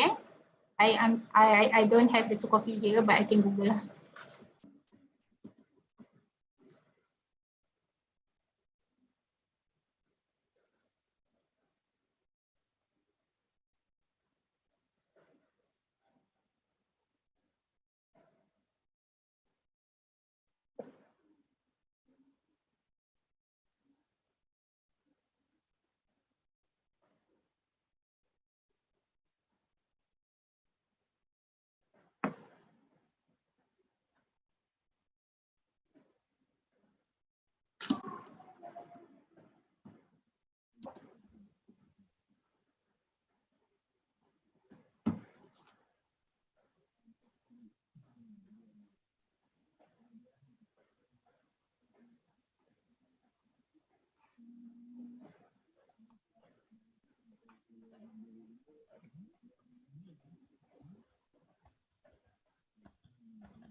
Okay, can you see the Yes. one that I shared here? Okay. Yes, already shared. Yes, very clear. Okay, so this paper I wrote last 2 years and then published in year 2020. So in resources conservation and recycling, so this paper is Q1 paper with the impact factor of 7 point something, 7.8 I think, if I'm not mistaken. You can Google the impact factors. So basically this is joint collaboration with other international collaborator, with Prof. Ming Lang Seng. Okay, Ming Lang Seng is the prominent researchers in Taiwan, and he has published abundance of papers in ISI. So you can Google his name and you can see how many papers he has published. So that's why I think at the beginning, if you want to publish Q1 papers, Q2 papers, you need to collaborate with prominent researchers, not only local but also international. okay, to get chances to get published. Okay, other papers like, okay, wait, I'm searching.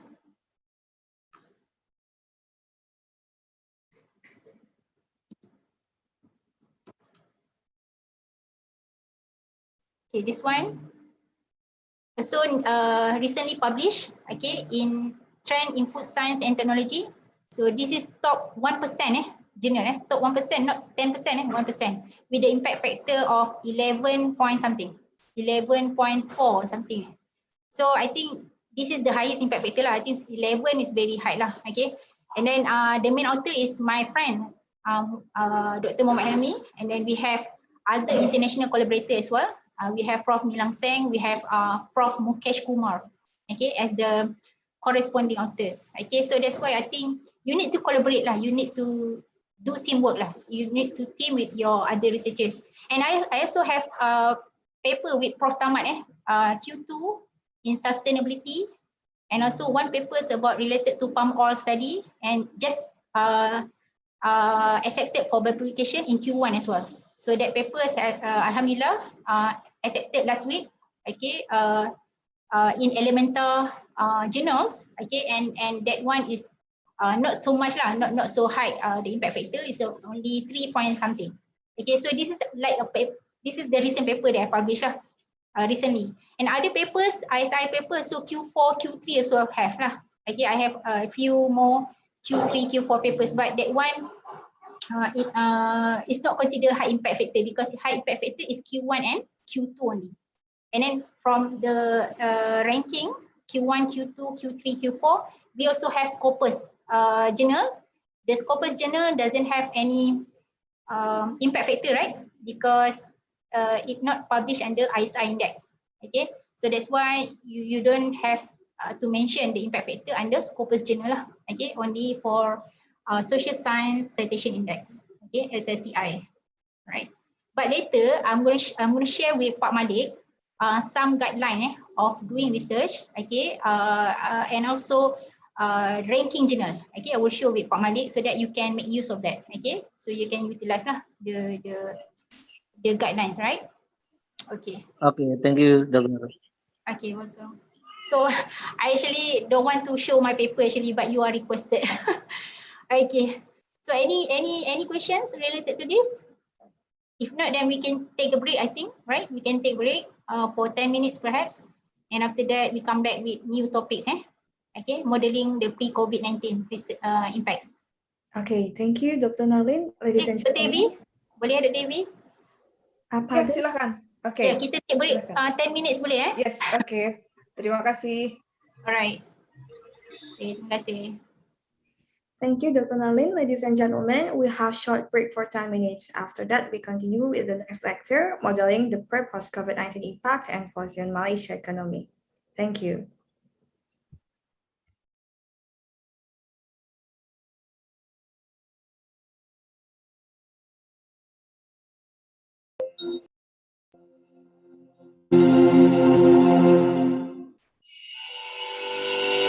The Master Program in Economics and Development, Faculty of Economics and Business, Universitas 11 Maret. The Master Program in Economics and Development was established to answer the challenge of technology and information development, which affects changes in human life.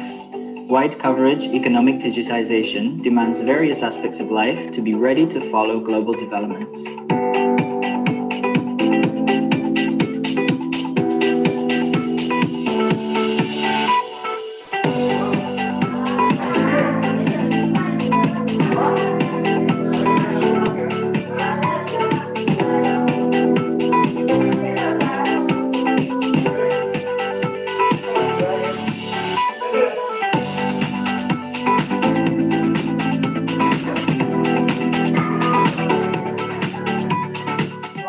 With a vision to be a high-performance and sustainable master's program in economics and development in the field of development planning and regional finance at the national and international levels based on the noble values of national culture. The Master of Economic and Development Studies, Faculty of Economic and Business, Universitas 11 Maret is accredited A at the national level. Our education is a multidisciplinary subject on economics. It focuses on the issue of politics and socio-economic at the special area of international or local development.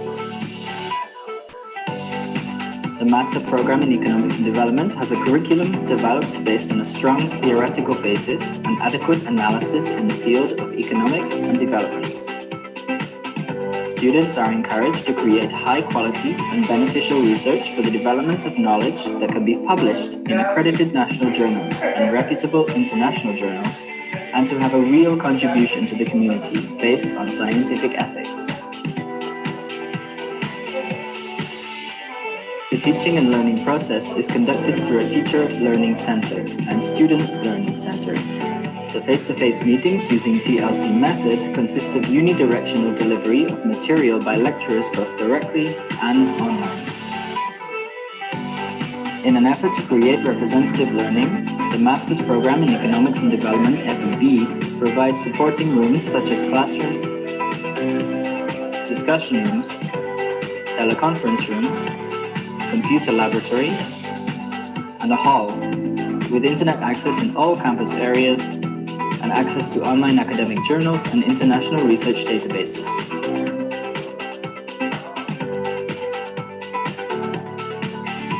The Master Program in Economics and Development FEB has professional academic staff who graduated from domestic and overseas universities. The academic staff also serve in a professional capacity at public and private firms. More than 70% of academic staff have successfully been selected to receive research grants from the Ministry of Higher Education and Research and the university in the last 4 years.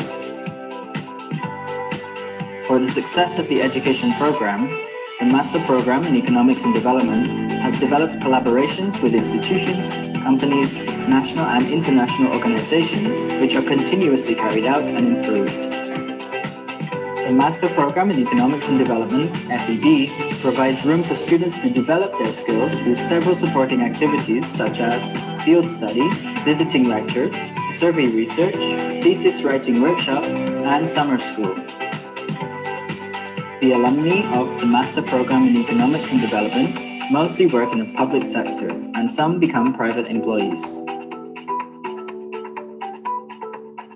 The Master Program in Economics and Development is ready to shape graduates that are prepared to compete, have broad coverage, and are adaptable to economic digitization.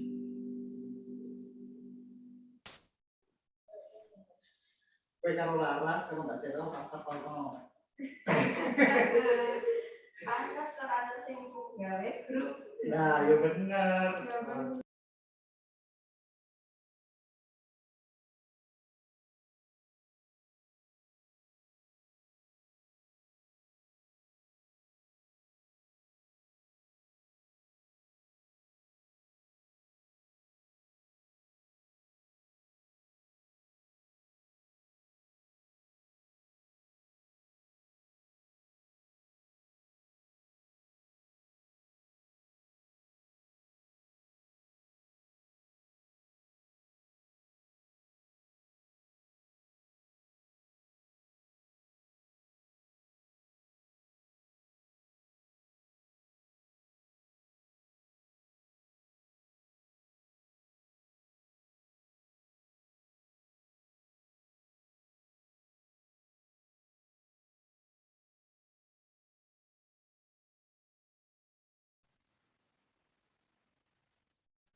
Excuse me, Dr. Nalin, can we start now?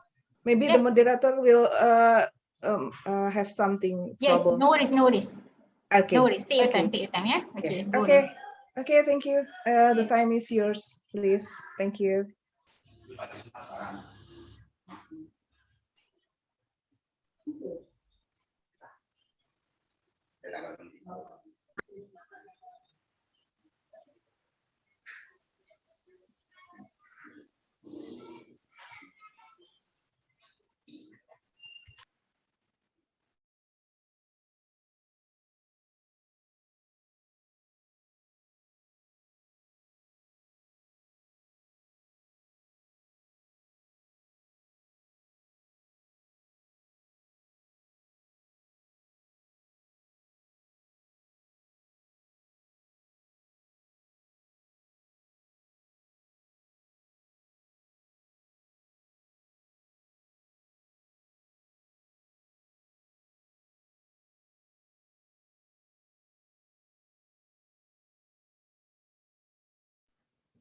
Thank you, ladies and gentlemen. Now we can continue to the next lecture, Modeling the Pre-Post-COVID-19 Impact and Policy in Malaysia Economy. Dr. Nolin Khalid, time is yours. Okay, thank you, Miss Moderator, Miss Emilia. Okay, let me share you the slides.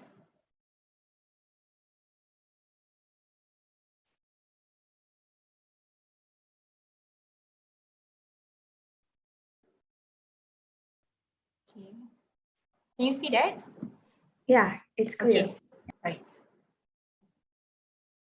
Okay, so now we are in the second topic, okay, modeling the pre-post COVID-19 impact policy on Malaysia economy, a macroeconometric model of Malaysia, or stand for MEMM. So basically, the research here is not only myself lah. Okay, I have two other researchers in UKM as well. Okay, so we have started doing this research since last year. Okay, in year 2020 for Malaysia economy. So I'm sure for Indonesia also there are few researchers already discussed the impact of COVID-19 on Indonesian economy, and I'm not sure what method that you're using, but I would be happy to collaborate with you if you want to do research on this COVID-19 impact. So basically this research discuss two subtopics lah. The first one, we would like to see how COVID-19 will impact our macroeconomic variables. Okay, basically our GDP, our unemployment rate, and how the policy, namely monetary and fiscal policy, effective in recovering or in cushion the impact of COVID-19. So basically, there are two types of simulations that we will focus. So the first part is we try to calibrate some demand and policy shocks from COVID-19. Okay, for example, the impact of MCO, movement control order, okay, lockdown. Okay, what happened if the government impose MCO on the Malaysian economy, and after that, how it change the behavioral equation in terms of the level of consumption, the private consumption, and how it affect our GDP and our unemployment rate. Okay, so this is the example how we can measure the impact of COVID-19. And the second stage, we would like to see how the effectiveness of monetary and fiscal can cushion the impacts. Okay, so this is like we give real practice of the policy. For example, through several packages from the previous simulation package, okay, from Malaysian government, and see how that can help to recover from this crisis, right? And of course, this is the first time crisis happen, pandemic in the whole world, in the countries.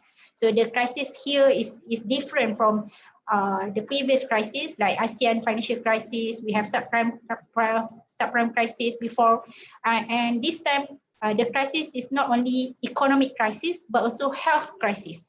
So it's like involve many people. the number of people dying every day. So this is not only economic crisis, but also health crisis. So this is very, I would say, different from the previous crisis happened last time, okay?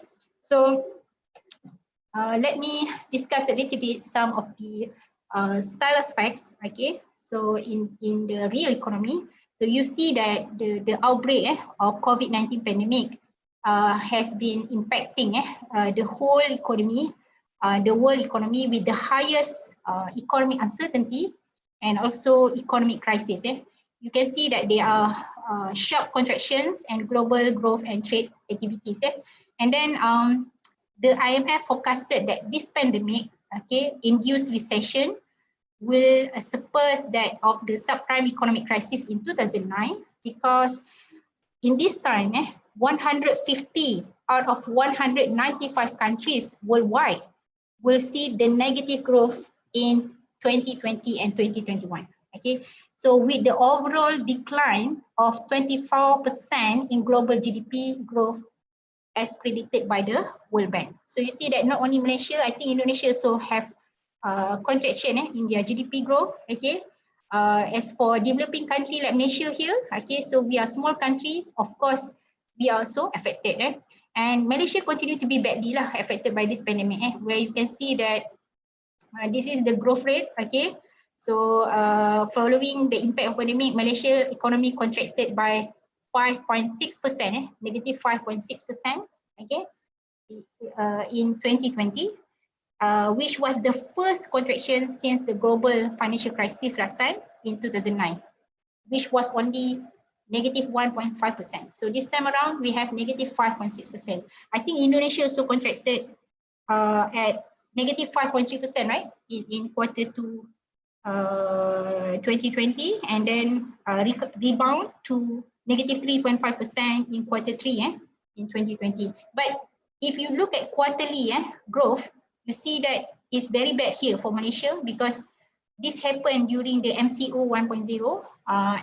At the first MCO implemented, we closed almost 100% of our economy, and that will result in negative 17.2% contraction in growth. You see that after that we open economy, and then we rebound to negative 2.7, and then negative 3.4, and then negative 0.5. Okay, so it takes couple of time for this growth to be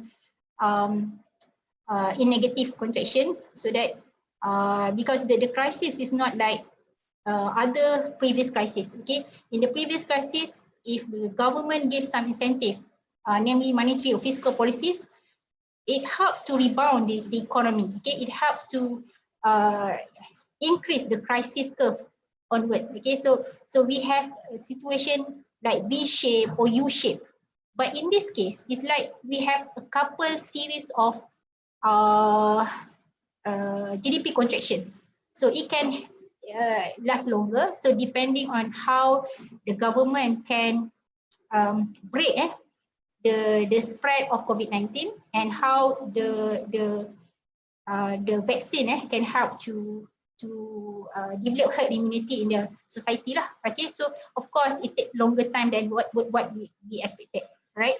And despite recording negative growth, our GDP performance exceeded expectation, and I would say was better compared with early projection by IMF.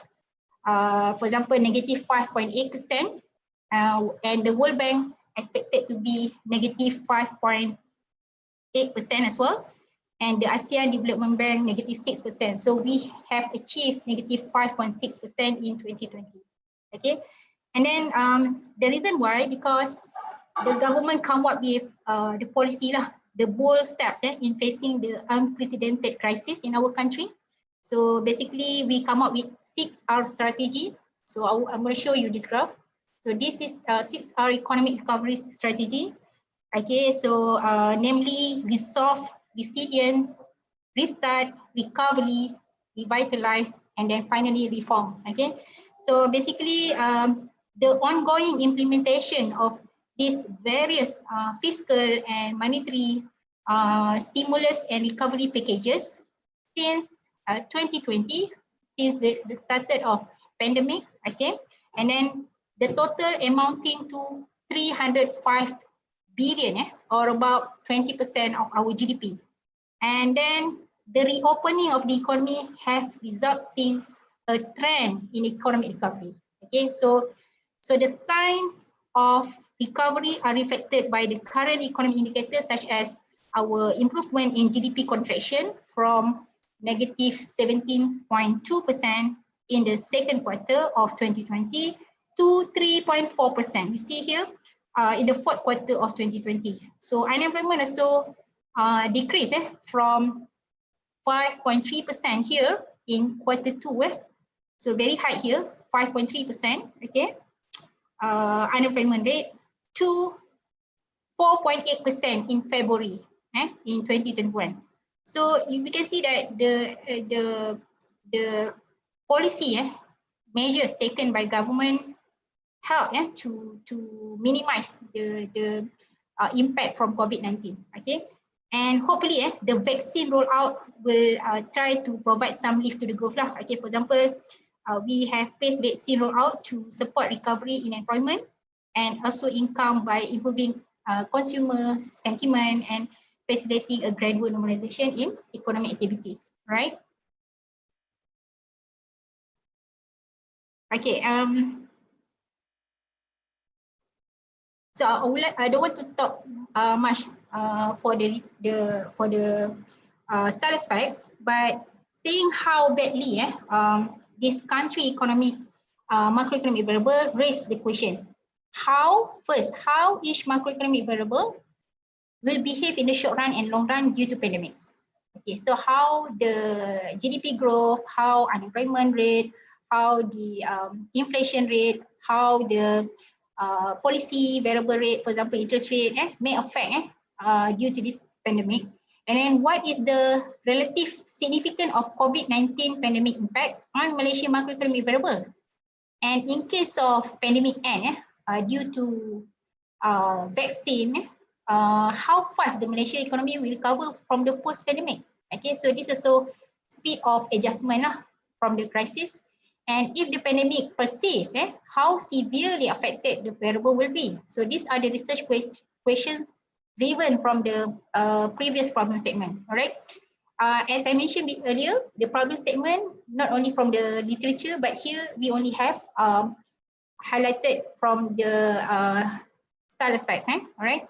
So this information will give significant insight as to which variables are the most and least impacted by the pandemic, so that we can make prioritization. Okay, so in terms of policy formulations. And then apart from focusing on macroeconomic impacts of the pandemic, it is critical also to identify how the already imposed corrective policies, either monetary or fiscal policy, will induce the country economic recovery. Okay, so the government, you know that our government has spent billions of ringgits, okay, through the implementation of monetary and fiscal measures such as moratorium. We have OPR and SRR, statutory required reserve, and the OPR is the overnight policy rate, the interest rate. Okay, and then we have the economic stimulus packages in 2020 and 2021, starting from the Prihatin, Penjana, Pemerkasa. So will these already imposed corrective policies induce the country economic recovery effectively? So this is the question that we are asking.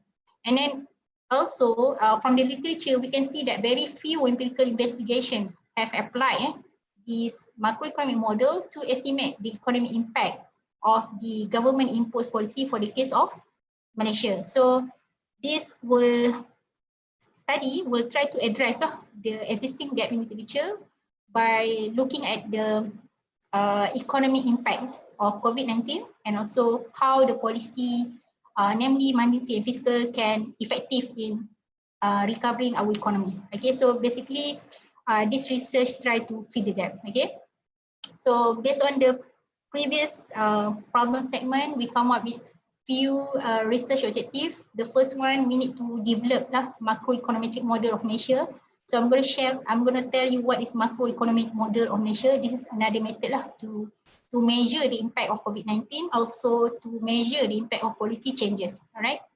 And then secondly, after we develop the macroeconomic model, we can forecast the macroeconomic variable for Malaysia.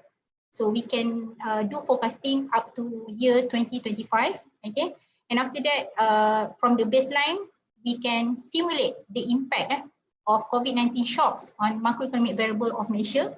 So I'm going to tell you in details later what kind of shocks that we take into account in this analysis. So of course, COVID-19 impacts many, right? Demand shock, supply shock. But in this case, the limitation of this study is the fact that this macroeconomic model only highlighted demand shock only. Demand shock. So we have to look at C plus I plus G plus X minus M. I hope you understand that because that one is short form. C is consumption, I is investment, G is government expenditure, X is export, and M is import. So we only tackle the demand side of the economy.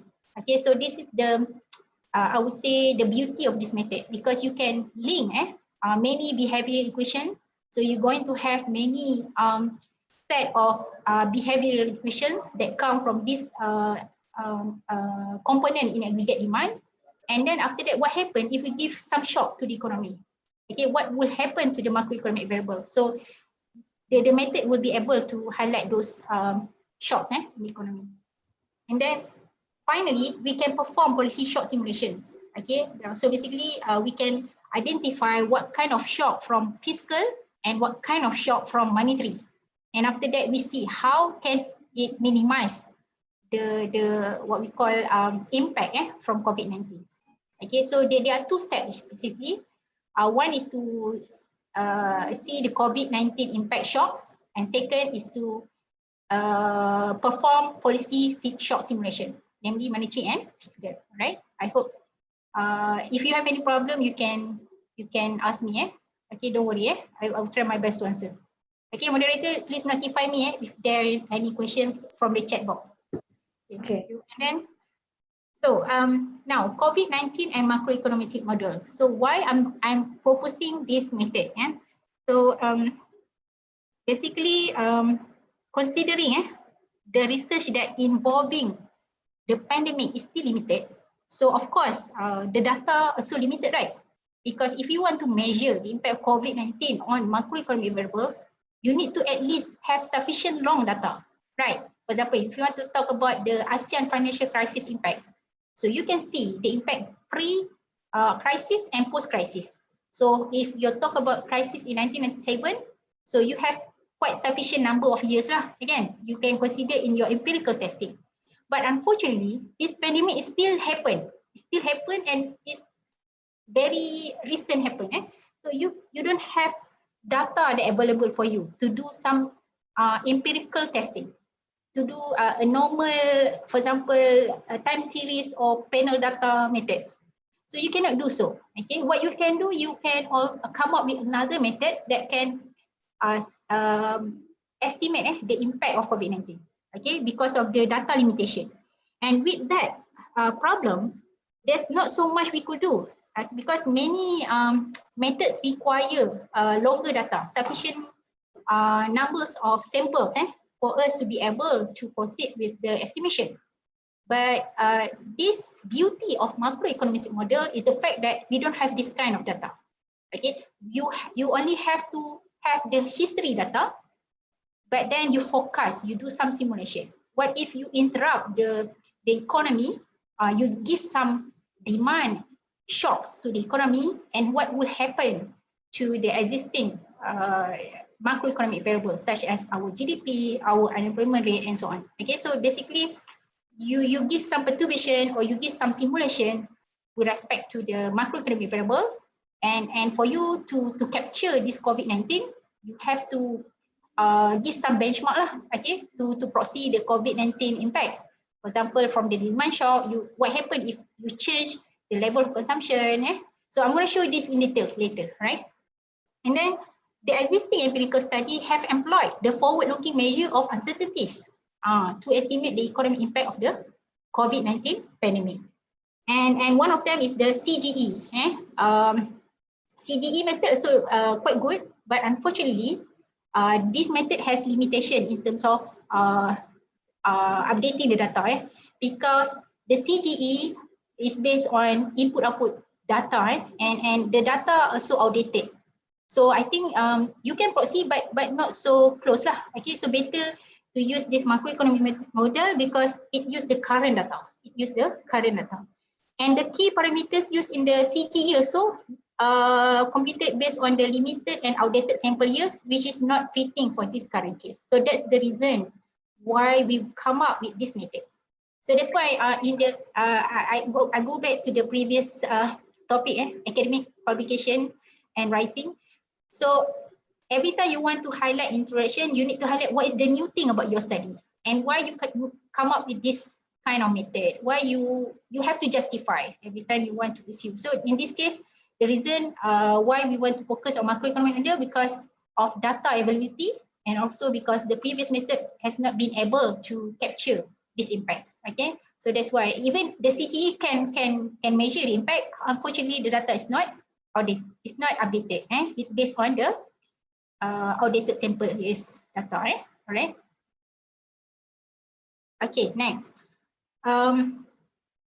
So in order to make the intended study possible, so this research developed a dynamic macroeconomic model ataupun kita panggil MEMM, the short form, due to the fact that this model has the capability to track the implication of unexpected shocks. So this is the beauty about these methods, and also not only unexpected shock but also policy changes on the macroeconomic variables. Okay, so in terms of frequency, okay, we modify the annual periodicity to quarterly periodicity. So basically to capture the short run nature of pandemic. So this is also good because you can see the impact in short run, not only in the long run. Right? And then the MEM model will be built based on the synthesization of the COVID shocks through a combination of macroeconomic instabilities that has been observed in the past, for example, our baseline model, and then augmented with the assumption of the future dynamic of the pandemic. So don't worry if you don't understand this method, because I also take some time to understand this method. Okay, I learned this method about 1 year. So don't expect yourself to understand in one day workshop. Okay, so I think this is just to give you ideas, so that other method can also be used to measure the impact of COVID-19. So you can also do this for Indonesia. Okay, later if you want to learn about this method, we can collaborate lah. We can collaborate and we do the Indonesian data lah. Okay, but basically the method here is not so difficult. It's just that you have to come up with your own behavioral equations. So later I'm going to show you what are the behavioral equations. Okay, and then we have many scenarios under this simulation exercise. So we have best case scenario, we have average case scenario, and we also have worst case scenario. So what happens if the shocks happen due to COVID-19 affect our economy can be under many scenarios lah. So we try to simulate them, right?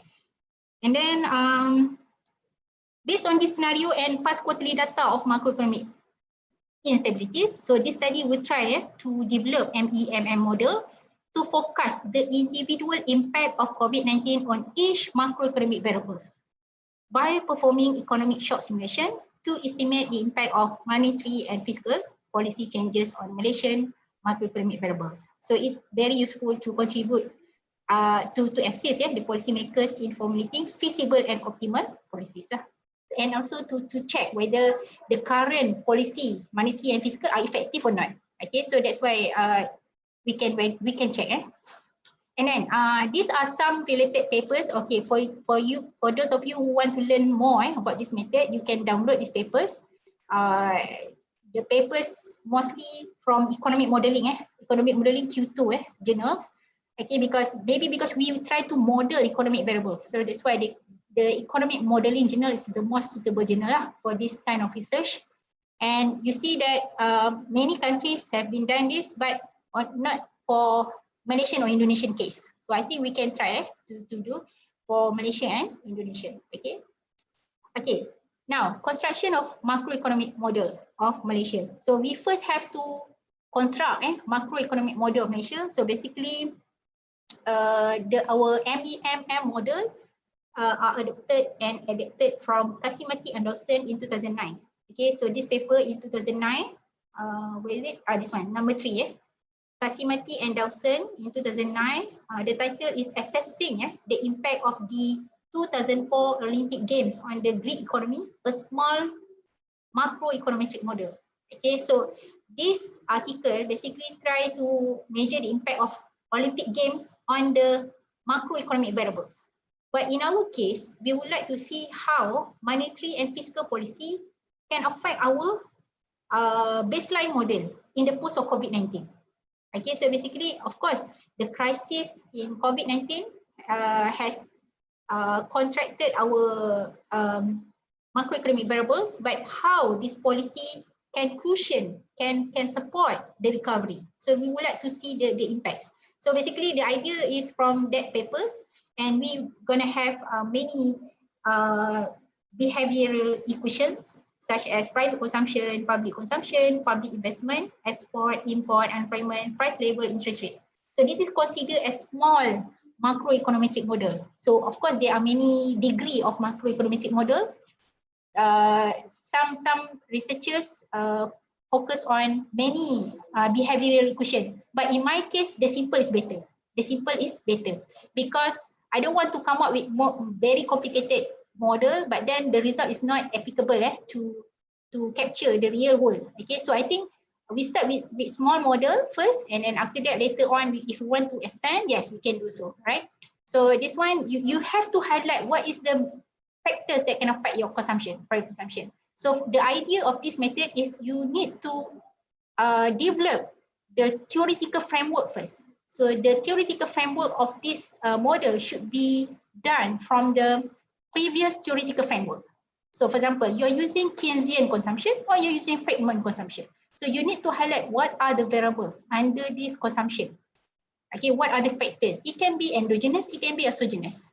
And also similarly for investment, you have theory for investment. So you need to identify what are the exogenous variable, what are the endogenous variable under these behavioral equations. So basically, each of these variable, okay, will have their own behavioral equation. Then this behavioral equation can be exogenous, can be endogenous, okay? And that's why you're gonna have like this. Pardon me, Dr. Norlin. Okay, this one. Yes. Yeah. Pardon me, there are already 4 questions. Oh, yes, please. Column. The first 3 questions from Bapak Malik and banyaknya soalan. 1 question from Dr. Lizam. Okay, yes, please. I can check from the chat box, right? Okay, yeah. All right, let me check. Okay, from Malik UNS. Okay, does the model follow the basic model of CGE? Okay, I can answer that. Second, can the model be applied at cross-country level? Cross-country, you mean panel data? Is it, Pak Malik? Yeah, yes, panel. Panel data, okay. Next, the third one, does the model consider the response of fiscal and monetary policy? Because the both policy is very important during COVID-19. Yes, the answer number 3, yes. Because one of the objective is to do policy simulation impacts. So basically, we would like to measure the impact of policy, namely fiscal and monetary, to help our economy. Okay, so basically, we take into account this objective, okay. And then the first one, does the model follow the basic model of CGE? It is not from CGE actually. The development of this model basically from theoretical framework. So from theoretical framework, meaning that it has, for example, you have investment in Malaysia. Okay, depend on the interest rate and also depend on the interest rate from Indonesia, for example, from US country. So you're going to have many variables that can be used as exogenous variable to proxy our investment. So if you go back to the previous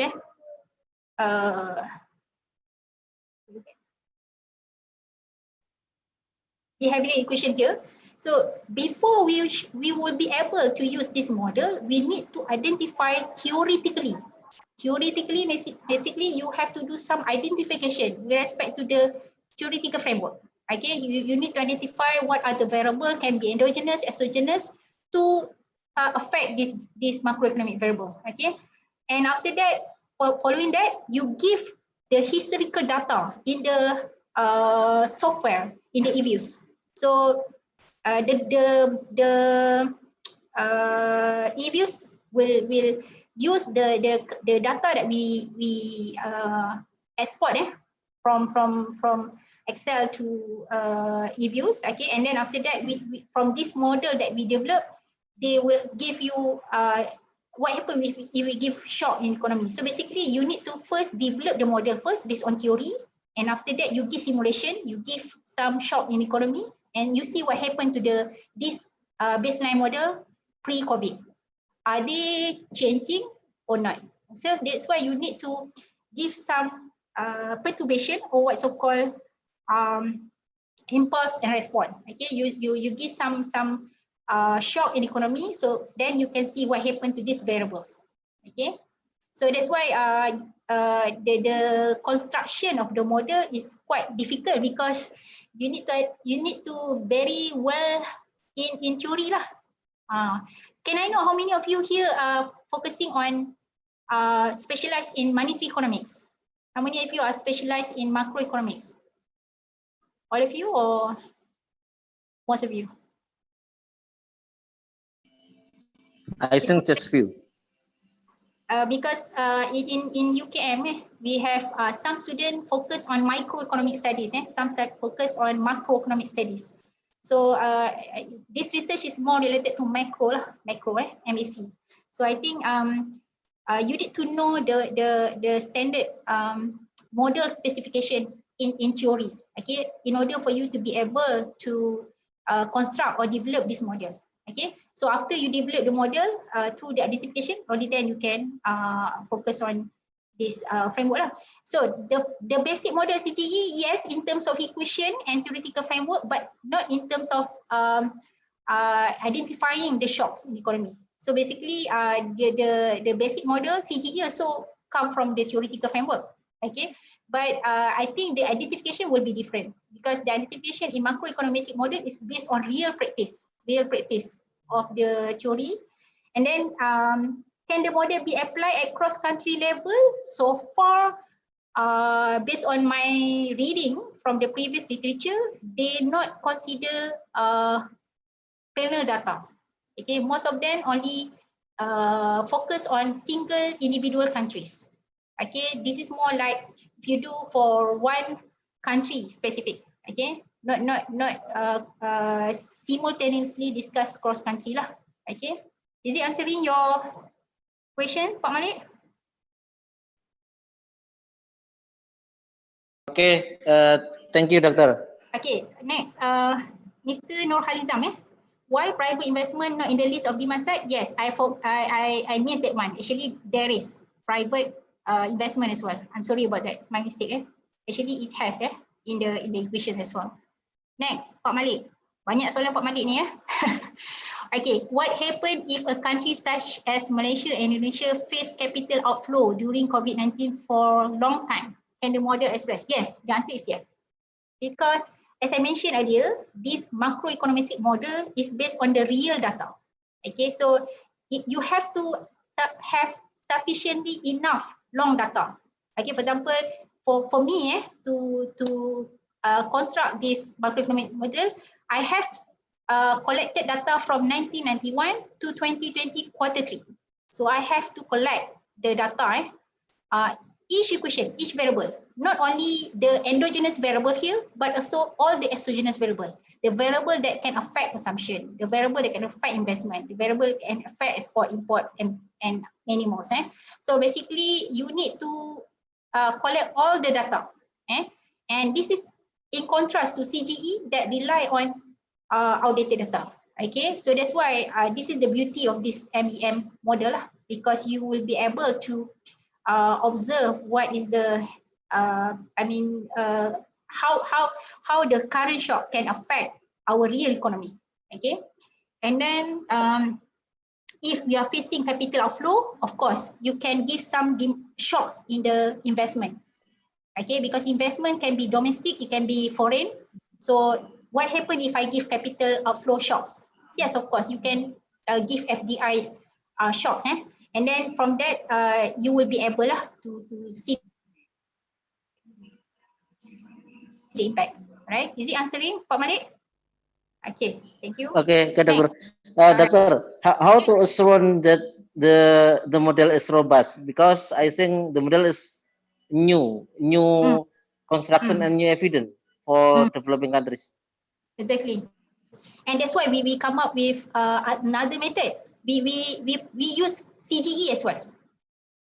Pak Malik, actually we also conduct CGE. We also perform CGE methods. So we have found that the CGE method is not very much different from our model. But okay, but I don't put in my finding lah. But actually we did some robustness checking. So we perform CGE methods, and we found that the results is not so much different, not being away lah from this method. Okay. So other robustness checking, like for example, the data measurement, yes, we do also. For example, to proxy our investment variable, to proxy our interest rate. So we kind of use different measurement for each variable as well. As many as we can lah. Okay, so that to make sure that the robustness has been considered in the model lah. Okay, I think this is how we can do robustness lah under this model MEMM. One way is to use other methods such as CGE, and or perhaps you can use different measurement for variables that you consider in the equations. Okay, so this is the some approach has been done by previous literature as well. Okay, and then so this is quarterly data, our data from 1991 to 2020 quarter 3, and we start to forecast starting from 2020 quarter 4 until year to 2025.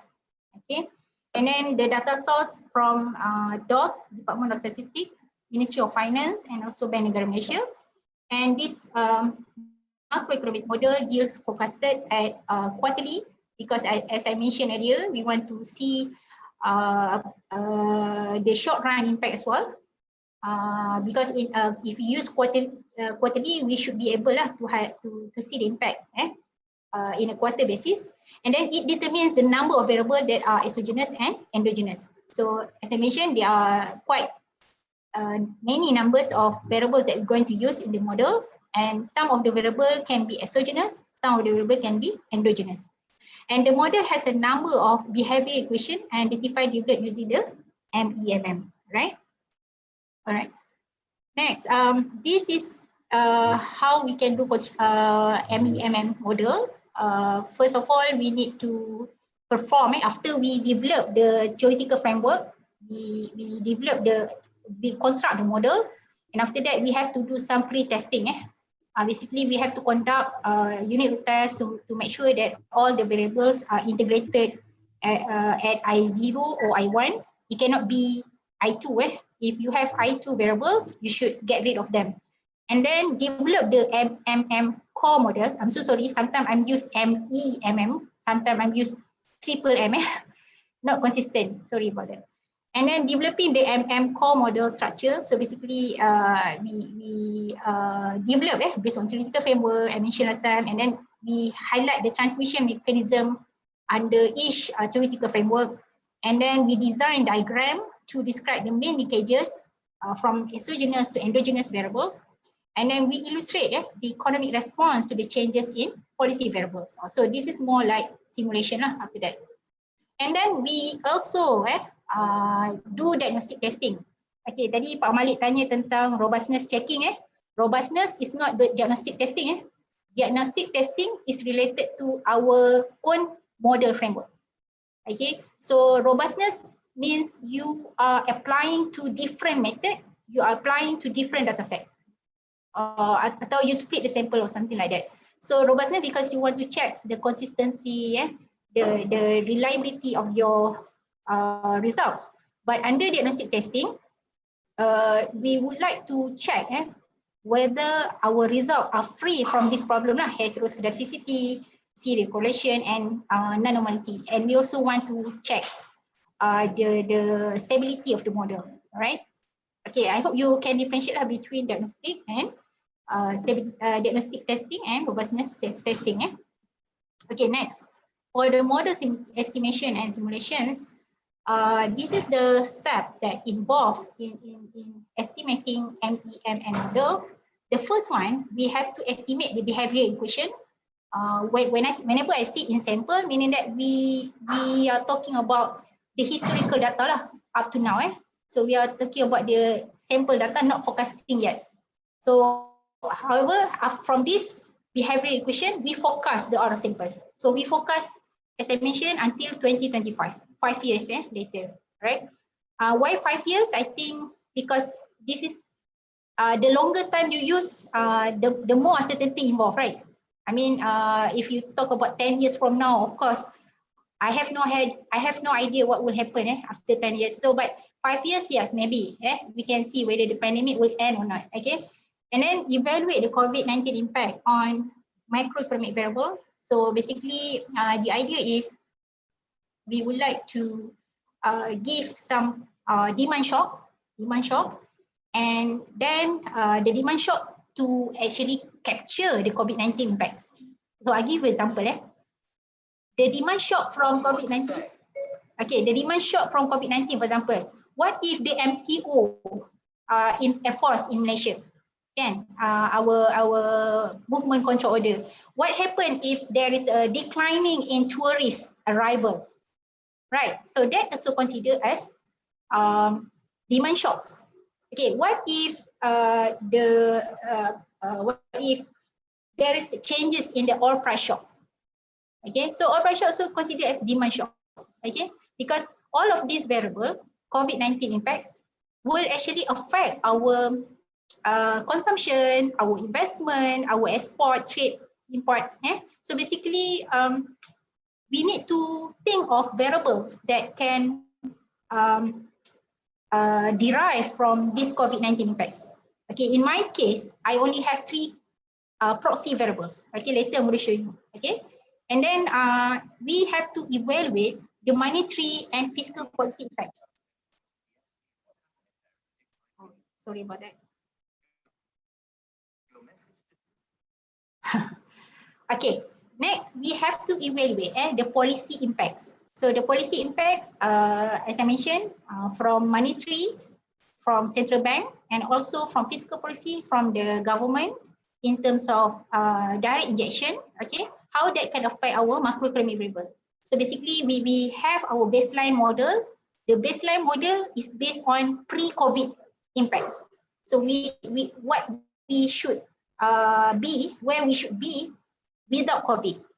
That is what we call baseline model. And after that, when we try to give policy impacts, COVID impact, so we want to see how the COVID impact can deviate our baseline model. Okay, how can our macroeconomic variable being away from they are supposed to be. Okay, so that is COVID-19 impact. And after that, we give policy shock. The policy shock to basically to measure how this policy can minimize the contraction happen in this COVID-19 effects. So basically to recover the economy. Okay, so there are 3 steps involved in formulating this MEM model, right? Okay, so these are the shocks that I choose in my study. How much time we have, Amelia? We still have, if it was 40 minutes. 40 or 14? 40. 40. 40, okay, that's good then. So I try my best to finish it early. Right, so the impact of COVID-19, I mean the second part here, to evaluate the COVID-19 impacts on macroeconomic variables, I need to select what kind of shocks to represent our COVID-19 impacts. Okay, it can be any economic shock simulation, for example, oil price shocks, declining in foreign tourist arrival, and also the movement control order implementations. So under each type of these shocks, I will give many scenarios. Example, case scenario, what if we have average case scenario, what if we have worst case scenarios. Okay, so there will be many scenarios depending on how you assume that will happen. Okay, so that is kind of shocks or simulation that will happen for COVID-19 impacts. And then we have policy shock simulation. So the policy shock simulation, basically we will identify the real practice that has been done by Malaysian government to cushion the impact of COVID-19. So they are monetary and fiscal policy lah. For example, changes in overnight policy rate for Malaysia, backed by Central Bank of Malaysia. So we have bank moratorium, okay, bank moratoriums from April to September 2020. So these two are to proxy our monetary policy changes. And the remaining 3 here, C, D, and E here, are to represent our fiscal policy changes. For example, direct assistance to the affected household and individuals through prihatin and bencana. Okay, I'm not sure about Indonesia. Do we have this kind of stimulus packages in Indonesia? Like direct giving cash to the affected household or individual. Do we have this kind of policy in Indonesia? Yeah. Yes, we have. We call it BLT, bantuan langsung tunai. It's kind of subsidized from the government. Yes, Malaysia pun ada. Dia panggil bantuan prihatin, bantuan penjana. So they give to all the affected workers. Not workers, all affected firms. Firma juga boleh dapat, SMEs, and also to the direct individual household. So also can get this kind of incentive lah, to help them to sustain from this pandemic. And then the allocation for the national immunization program. This one is very important, right?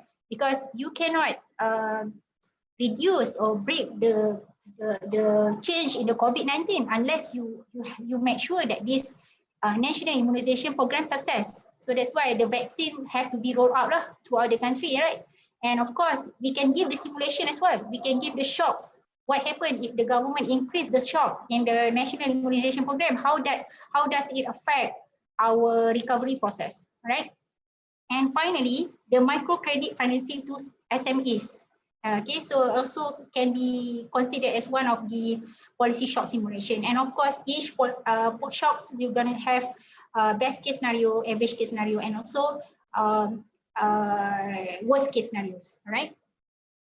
Okay, so these are some of the procedure. I'm not going to discuss in detail, but if you want to learn more about this, yes, we can handle another workshop lah, right? Okay, because this is more like technical part of doing of developing MEMM model. So I think we need to attend the workshop lah, to understand better, right? So now I'm going to discuss the findings. The first finding is about baseline model of the macroeconomic variables. Okay.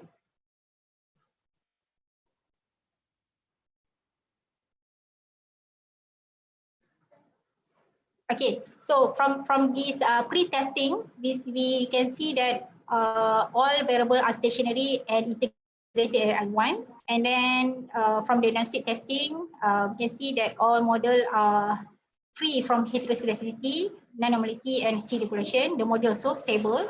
And then we also check the model robustness. Okay, so we simulated series were evaluated through a rigid sample simulation and represent the actual series long run behavior. So basically not only robustness in terms of the sample, but also we discuss in terms of methodology. As I mentioned earlier, we also conducted CGE to check whether our result is different from the existing one. Okay, and then these are the theoretical models. So I don't think that you can see that, but this is small macroeconometric model. So we have a set of exogenous, a set of endogenous variables, and some of the variable depends on the previous lags variable. For example, my consumption today depend on my last year consumption as well. So that's why some variable you allow to be in lag variable, and some variable has to be at the current actual time. Okay, so you have to understand the theoretical part first in order for you to be able to develop this model, right? Next, so this is the what we call the simulated values for and also actual values for endogenous variable in the model. So we have GDP, consumption, investment, private and government investment, and we have export, we have import, okay, we have unemployment, we have CPI. Okay, so this variable, if you look at the trend here, okay, the actual and the simulated values. So the actual is the blue line here, and the baseline is the green line. Okay, the baseline is the one that we should develop without COVID. Okay, without COVID. So that means the actual is already happened because we are talking about year 2020, right? Okay, so this is from 2014 until 2021, right? Okay, so it's already happened, but we would like to see our simulated values and compare with the actual, whether it is very close to the actual or not. Okay, because if it's very close to actual, that means our model is robust lah. Our model is good because we can minimize the error, right? Okay, so the model has been simulated as a complete system. So the simulation here are dynamic in the sense that the endogenous variable are computed based on the calculated values of the previous periods, in contrast to the static model lah, right? And then the accuracy of our model is tested by comparing the simulated result with the long run behavior of the data. And then overall, we can see that the simulated series, all right, satisfactorily reproduce the general long run behavior of the actual data. So specifically, if you look at these figures, the GDP, the private consumption, the private investment simulation produce quite accurate presentation. You see up and down, they are quite moving together. Only this particular year is quite diverge away lah, because during the crisis, right? But most of the time they are moving together, and then the actual is very close to the baseline model lah. And then the variable export, import, unemployment, inflation, and interest rate prediction through less satisfactory in terms of short run fluctuation still manage to reasonably capture the long run behavior. However, all variable diverge from the long run trend behavior in 2020 beyond. Okay, you see that from 2020, all variable are what we call it diverge. Diverge means they are not going to the same direction lah. Okay. So for example, you look at this one, unemployment for example. Okay, the actual is high, moving upward trend, but for the baseline is moving downward trend, right? So you see that COVID-19 does affect our real variable. So you see that with even without COVID, you see without COVID, the simulated one is very close to the actual one. So, but however, during the COVID-19 post after 2021, for example, here you see that some of the variables are not moving together anymore, right? Okay, next. Okay, so based on the previous movement, we can also suggest that we can also look at the variable forecast of pre-COVID-19 baseline scenario. Okay, so for example, we will forecast that our GDP, before that, you have to understand that baseline model, baseline scenario is without COVID. So without COVID means our GDP can grow from the range of 4.5 to 5% maximum, right? So this is what we forecast, right? Our GDP without COVID. But of course, after COVID, if there is any shock in the economy, the GDP and other variables also change. So that's why we're going to describe the baseline model in terms of percentage changes. So later on, I'm going to show how our GDP can change due to COVID-19 impacts. Okay, so from these results, without COVID, you can see that the private consumption and also the private investment and export are the main drivers of GDP. So I'm not sure about Indonesia, but in Malaysia, the private expenditure is very important in increasing our GDP growth. Okay, so that's why the government keep pushing policies that related to consumption, private investment, because this is the key driver of economic growth. Okay, so that's why you see that the main driver of economic growth for Malaysia case is private consumption and also private investment. Okay, and export, you see that it can be less, it can some period quite high lah, right? And the unemployment rate, I think on average is around 3.5% without COVID, all right? Okay, so then we can, now, let's say we want to incorporate shocks from the COVID-19. Particularly, we would like to discuss the impact from demand shock, not supply shock. So what happens if we have demand shocks in the economy? So as I mentioned earlier, there are several variables or equations that we're going to consider in order to proxy COVID-19 impact shocks. The first one is oil price shocks. So what happened? Why I'm choosing 50 per barrel as the base case scenario? Why 40 for average case scenario? Why 30? And it must has been supported by previous history. So it's not easy actually doing this research, I would say. Because why? Because every time I want to give some simulation, I need to justify why I'm choosing 50 per barrel, why I'm not choosing 60, why I'm not choosing 70. So you need to have kind of identification, justification in order for you to select this number lah, because you want to present something that is very close to the real practice, right? So for this reason, why I'm choosing this oil price shock, because the assumption of oil price in 2020 budget is 62 per barrel. 62 per barrel. If you look at the budget presented by our Prime Minister last year, so it is expected that our oil price will be 62 per barrel. Okay, but due to COVID-19 in early 2020, the global demand for oil dropped and then pushed the oil price to be lower, and therefore the best case scenario is set to be 50. So very close to 62 lah. We need to find something that very close to 62. We cannot be away, very far away, okay? Because very close to the one highlighted by the budget last time, okay?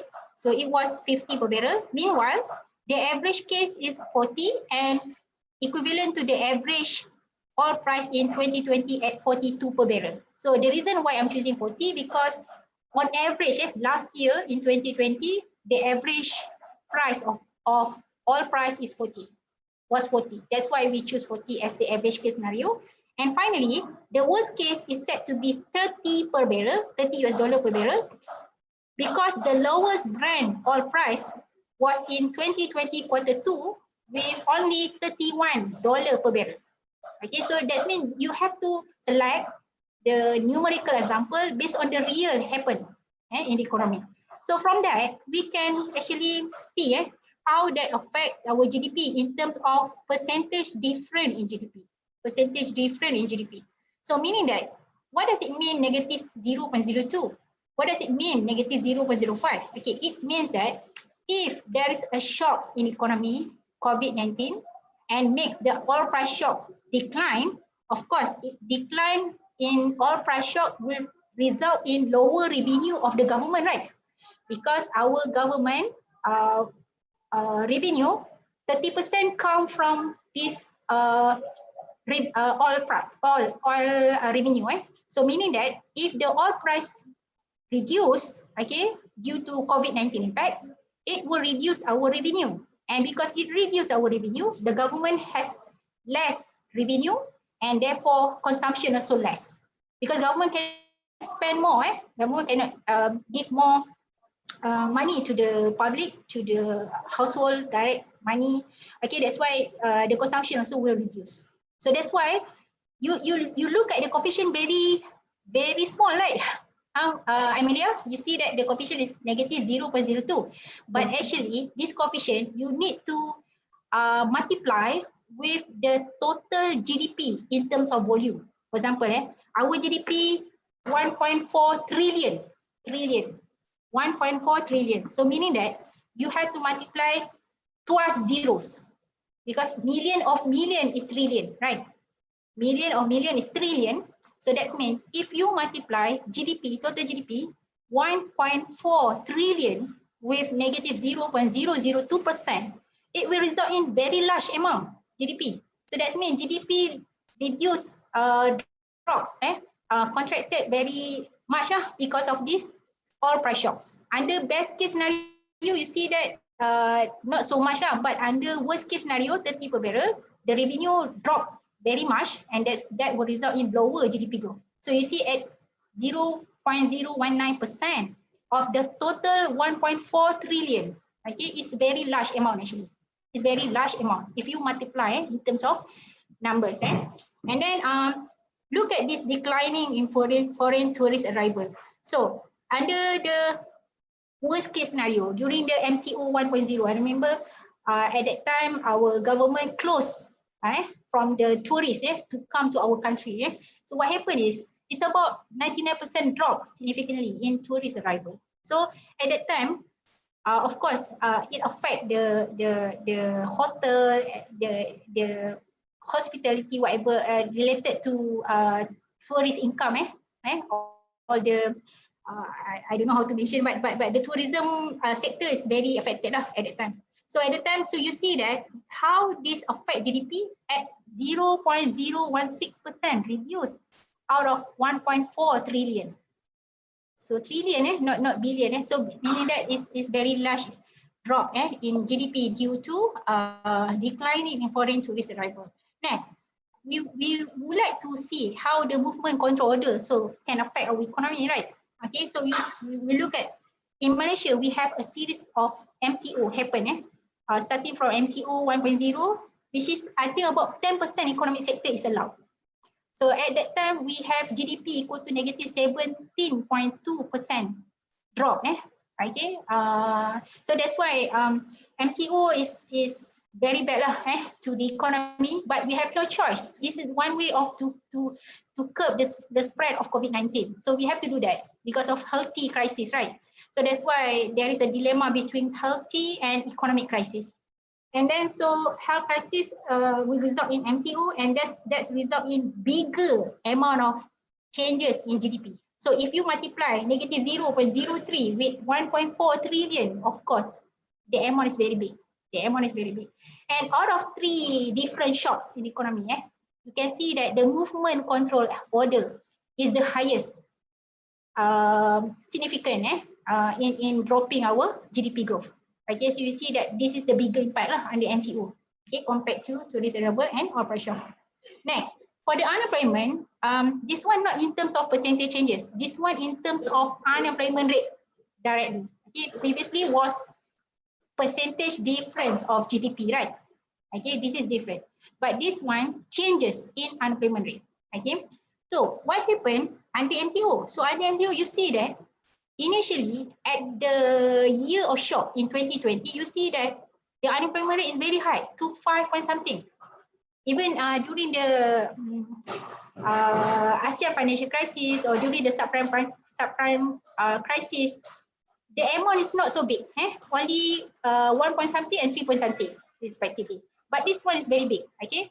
So we reached that one in 2020, 5.3%. So that means our result is very close to the real one, okay?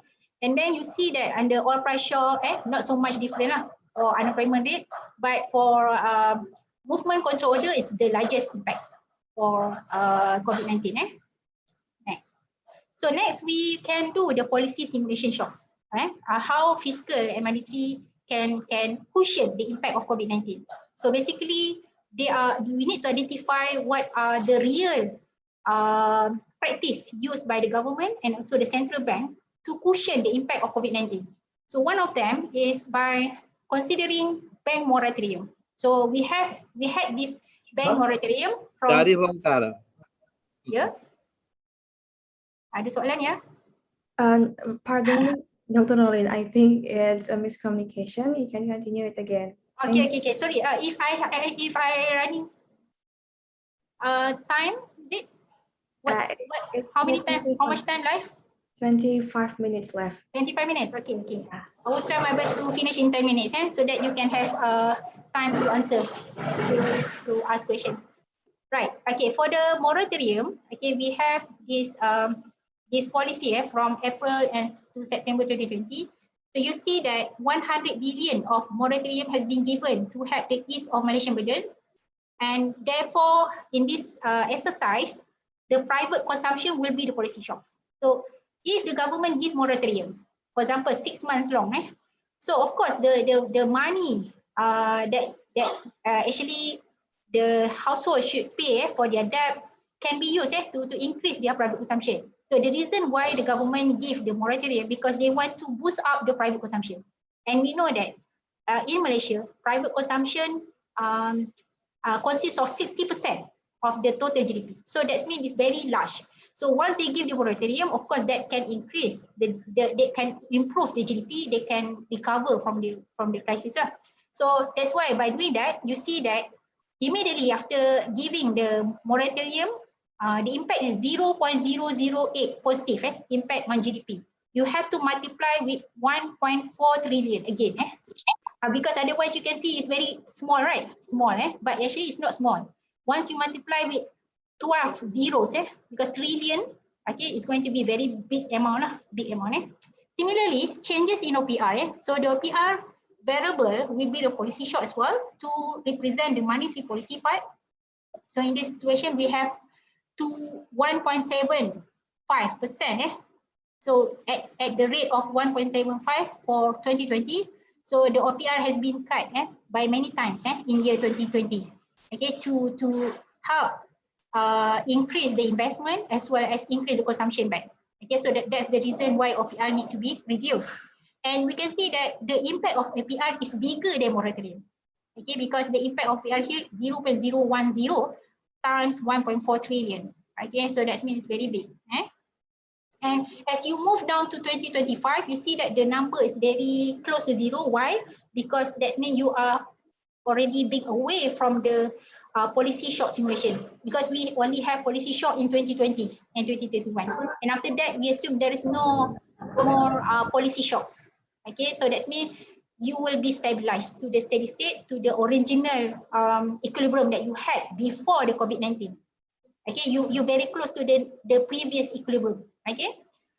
Next, under fiscal policy shock, we have identified three type of shocks. The first one is the assistance to the affected household through prihatin, bayaran langsung lah, dipanggil bayaran langsung, prihatin, penjana, kita prihatin. Okay, so allocation of 76.2 billion has been disbursed.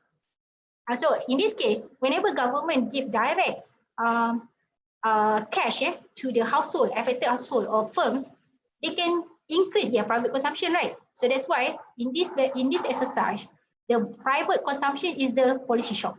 So we give about 60% assumed to enter to the economy, meaning that because we look at the marginal propensity to consume. So for example, if my income increased by 100%, 60% of my money will be used for consumption and the remaining 40% will be used for saving.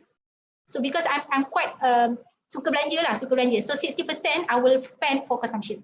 So that's why based on that assumption, you see that the impact is very big lah.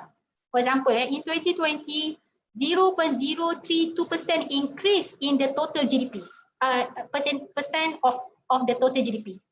And the total GDP is 1.4 trillion. So you need to multiply with 1.4 trillion. Okay, you can see that the amount is very big.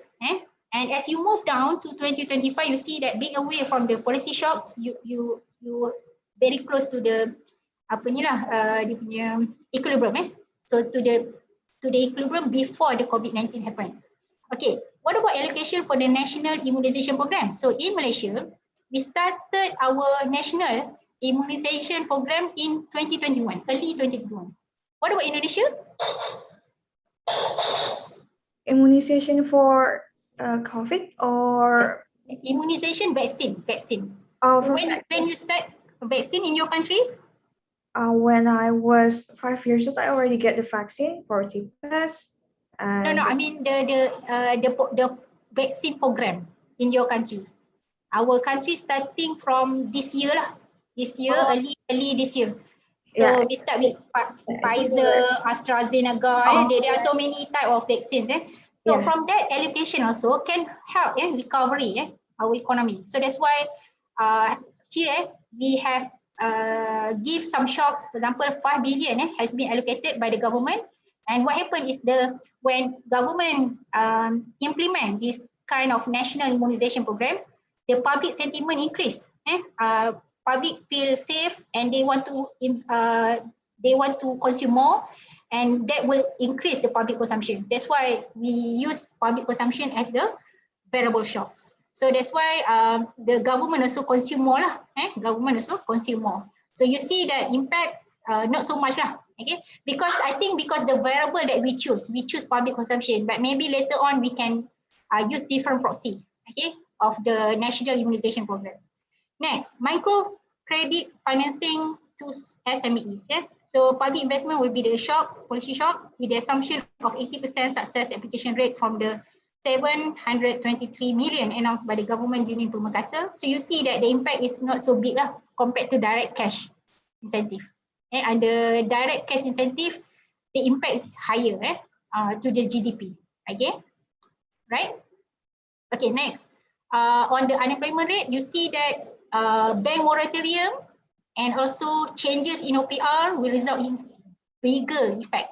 So you see that monetary policy is quite high lah at the beginning, and after that the national immunization program also in 2021 we started Purmakasa for SMEs, and we also started with national immunization program. You see that it can actually this is for unemployment rate. So at the beginning of shock is very high, and later on it can reduce. Okay, so you see that the impact on unemployment rate as well. Okay, so this is I have 2 more slides. I hope we can finish it very quick. Okay, so this is like our real GDP forecast with economic and policy shocks. Okay, what does it mean baseline? Baseline is without COVID.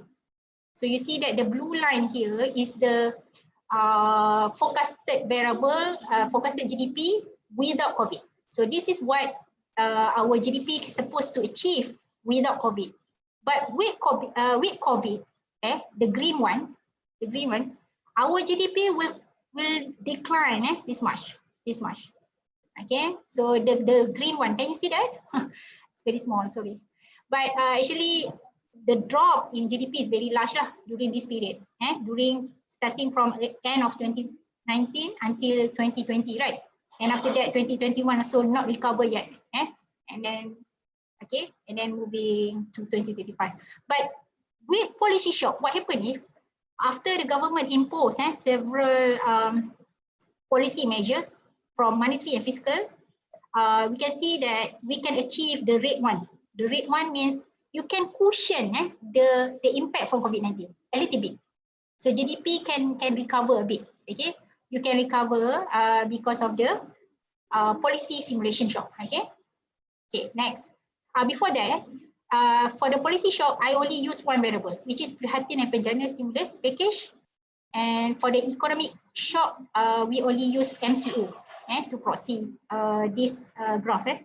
Next, the last one, the unemployment rate. So the unemployment rate with the baseline is the blue one. So without COVID, we should achieve this blue line. But with COVID, what happened unemployment? You see that this is not in terms of rate, this is total number of employment. I think in million, sorry. So that means you can see that the economic shocks through MCO, movement control order, has resulted higher level of unemployment, which is the orange one color. And after that, after the government give policy, for example, through Perhatian and Penjana Stimulus Package, you see that you will achieve the grey one here. So you see that the grey one here can minimize the impact from COVID-19. So it is necessary to see how effective that particular stimulus package in reducing our unemployment rate. Okay. So this is my conclusions. The COVID-19 will cause continuous decline in Malaysian economy if MCO continues to be implemented. Of course, there is a debate between you want to focus on health or you want to focus on economy. In Malaysia, there is a debate between health priority or economic priority. Okay, so that's why government sometimes they try to tighten the MCO, sometimes they try to lose the MCO because they have some trade-off between health and economics implementation. And then fiscal policy is critical to driving Malaysia out of its pandemic-induced economic downturn. So you see that for GDP cases, the fiscal policy is more important than monetary policy. And then the MEM model can be utilized as the benchmark focusing. Okay, sorry. The reason why fiscal policy is very important because it's direct stimulus packages. So you can get the money directly. Compared to monetary policy, it takes some time lah. It takes some lags to recover, right? And then the MEMM model can be utilized as the benchmark forecasting tool for future users. And because this is like the what we call first simulation, but later if something happen, pandemic happen, the model can be replicated again, okay, for other kind of shocks. And then the government should adopt these COVID-19 adaptation measures to improve economic resilience. However, the downside risk to the growth still persists, stemming mainly from ongoing uncertainty surrounding the dynamic of the pandemic, including the success rate of vaccination program around the world. Not only Malaysia, right? Of course, depend on how success the vaccination program around the world. Okay, because it will affect our trade volume, export and import as well, our consumption. Because if our country is very successful in vaccination program, if other country not, then still we cannot increase the tourism. We cannot export many goods and services. So that's why it will affect our country, especially Malaysia as a small income country. Okay, and it's not small income, small country. Okay, in terms of size. And then the government is monitoring the fiscal program and measure to ensure its efficiency and effectiveness in order to maintain the momentum of economic recovery while ensuring the country's fiscal sustainability. And then managing COVID-19 allow for the reopening the economy. So there is no blanket MCO like what we did for our MCO 1.0. So that is what we call blanket. Blanket means you close the whole sector, the whole economy. But actually MCO not necessarily to be all sectors. Maybe certain sector, yes, that involve interaction of people, yes, you can close. But other sectors that still can continue, yeah, you should continue. That's why we not prefer for blanket MCO lah. Okay, because we can see that from MCO effects, shock study, the effect is very large, right? And then instead, any containment measure will be imposed based on localized approach. So that means you target specific area. And finally, simulating key growth sector and targeting assistance on those that remain affected. Okay, so government should keep giving some assistance to the household, to the firms that are affected by this COVID-19, right? So I think that's all for my presentation. I now back to moderator, Miss Amelia. Okay, thank you, Ibu Associate Professor Nolin Khalid, PhD, for the insightful explanation and bring us to see with a different point of view in Malaysian economics, especially in current post-COVID pandemic. Well, ladies and gentlemen, now we are coming to the question and answer session. Please, if you have further discussion. And Dr. Nolin, there are one question in the chat box. If I'm not mistaken, they're not already answered yet. The question from Nurlizam, next question is the data in constant to current term. Do we need to be busting since the base year is different? Thanks. Wait, I'm going to. Yeah, you have to scroll up a little. It's 11 and 40 o'clock ago. The data is in constant or current term, Yeah. Do we need to rebasing since the base year is different? Yes, we need to use the same year base. Yes, otherwise you cannot proceed lah. You have to make sure that all the data will be in the same base year lah. All right. Next. This one not bagi semua peserta webinar hari ni bukan Yeah, no, yeah. Okay. Ladies and gentlemen, maybe are there any question? Yes, please. Doctor, can I ask? Yes. So, Yes. okay, Doctor Halizam here. Yes. Okay, thanks. I follow your presentation from the beginnings. It's very interesting presentations. Okay, Doctor, I have two questions. First, Doctor, the first question is the shocks that in the model is in particular year, for example, in 2020 or 2021, and the effect is a subsequent year, or the shock will be done for every year. Okay. Okay, that's my first question. One more question? Yes. Okay, my second question, can we go back to your second last slide?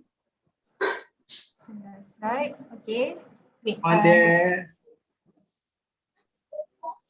let me share you again. On the unemployment, second last. Yes, this one. 32, page 32. Is it? Sorry, the page 32. 32, this one, yes. Okay. Okay, can you please up a full screen, Doctor? Because I'm using my phone. Full screen, please. Sorry, full screen. Full screen. Okay. Right. Okay. What happened in 2024? There is sudden spike. Actually, 2023 there is moderating, and 2024 is spike, and then 2025 they are moderating gain. What happened in year 2024, Doctor? There is sudden spikes there. No, actually there is no shock there, but this is what computer give us. So I think because they want to stabilize. They want to stabilize. We know that the shock happened in 2020 and 2021, right? So I only make two shocks in year 2020 and 2021 and see how that can stabilize our unemployment rate. So the baseline is the one that without COVID-19. So you see that without COVID-19, we can have this move, I would say smoother unemployment rate, total number of unemployment. Because although you have slightly increased, but that is not so much compared to under COVID. Under COVID, you see that there is a drastic increase in unemployment. Okay, so your question, why is in 2024 there is the three baseline economic shock and policy shock are used. Sudden spike. Sudden spike at that time. I actually have no idea, but as far as I know, from this method, we actually try to give the path of the unemployment after shocks from COVID-19, as well as the shock from the policy stimulus package. Okay, so in this case, we use Prihatin and Perjalanan stimulus package to proxy shock in the policy, and for the impact COVID-19, we use MCO 1.0. And you see that impact from the MCO will actually make our unemployment high at this time, 2021, and then down and then up again in 2024. But I actually have no idea how to explain in 2024. But overall, if I explain overall big picture, I can see that with COVID-19 impacts, the unemployment rate is bigger at the beginning, and then after that, it will increase slowly. But then after 2024, it will gradually converge to this baseline and also the policy shocks. So the three of them will converge because they will stabilize. They will go very close to baseline, because as you move away from the shocks year, you are moving towards previous equilibrium. So meaning that equilibrium without COVID. So you try to recover from the COVID-19 So basically you move back to the long run equilibrium. Okay, so that's the idea of this method But I will try my best to understand why it produced different trajectory in 2024. Why there is spike here? And also this one a bit smoother lah, because this one you see that there is convergence because all variables are converged to the baseline, but then there is not so much different in 2024, 2023, right? So they are moving smoother towards long run adjustment. But this one, I think, I don't know how to, basically the idea is, I just want to show the difference with the unemployment without the policy, okay, and the unemployment with COVID-19 impacts. So how that differ from our baseline without COVID, okay, so that's why you see the large differences here, okay. Thanks, Doctor. Okay. Thanks. Okay. But later on, maybe if I know the answer, I will get back to you, Mr. Nolizam. Okay, Doctor. Thanks, Doctor. All right, Okay, thank thanks. you. Any more questions, Ms. Moderator? Ladies and gentlemen, The do chat you box. have any other question? Mr. Sabtono, maybe? Do you Apa have any question? maksud berikut materi ada soalan daripada Rebecca Cindy. Berikut materi Prof Noli Khalid, apa maksud dia? Pardon me, Professor. She means that she one of our hosts in our meeting today. So she shared the matter that already Dr. Norin shared with us. So okay, all right. the material with the other participants. Okay, materi stand for material. I see. Okay. I know some Indonesian words coming from English. They change a little bit. I know. Okay. Okay, ladies and gentlemen, maybe do you still have any questions? Okay. Okay, then I'll close this session, ladies and gentlemen. Finally, we come to the end of our discussion. The conclusion of this discussion today is COVID-19 pandemic caused continuous decline in Malaysia economics as well as to the other country. For the example, Indonesia. An active role of government is needed. The government should adopt COVID-19 adaptation measures to improve economic resilience and implementing policies to maintain country sustainability. Thank you for giving the lecture, Dr. Nalin Khalid. Hopefully this lecture... to be here actually. Thank you very much, Dr. Abby, Pak Malik, and all mahasiswa in UNS. Okay, so I wish you all the best. Thank you very much, Dr. Nalin. Yes, I wish you all the best for your future research. I hope I can come to your university one day. Okay, hopefully after pandemic ends. Inshallah. Please come to Malaysia. Please come to Malaysia. We are happy to assist you. If you want to come to Malaysia, let us know. Yeah, right. Pak Malik tak apa, dia selalu datang. Hopefully this lecture will expand our insight. And Good luck for your model, Doctor. Yes, thank you. Good luck to you too, all of you. Right. Thank you for the participant attention. Stay safe and stay healthy. I return the session to Ms. Ratna Malisa. Thank you. Thank you very much. Baik, terima kasih kepada Asosiat Profesor Nalin Khalid PhD sebagai pemateri dan Saudari Amelia Joya Tia Rosalia SEME sebagai moderator pada acara hari ini. Terima kasih atas ilmu dan materi yang sangat luar biasa. Demikian kita tutup acara hari ini dengan ucapan hamdalah bersama-sama. Alhamdulillahirabbil alamin. Terima kasih kepada para peserta yang telah mengikuti serangkaian acara Economic Analysis and Academic Writing. Semoga ilmu dan materi yang didapatkan bermanfaat bagi kita semua. Atas nama seluruh panitia penyelenggara, kami mengucapkan terima kasih dan mohon maaf apabila dalam pelaksanaan acara terdapat banyak kekurangan. Sampai jumpa pada webinar-webinar kami selanjutnya. Akhir kata, wassalamualaikum warahmatullahi wabarakatuh. Waalaikumsalam. Waalaikumsalam warahmatullahi wabarakatuh. Terima kasih semua. Okay. Terima kasih. Thank you all. Stay safe. Okay. Take care. Terima kasih semua. Assalamualaikum. Thank you. Terima kasih.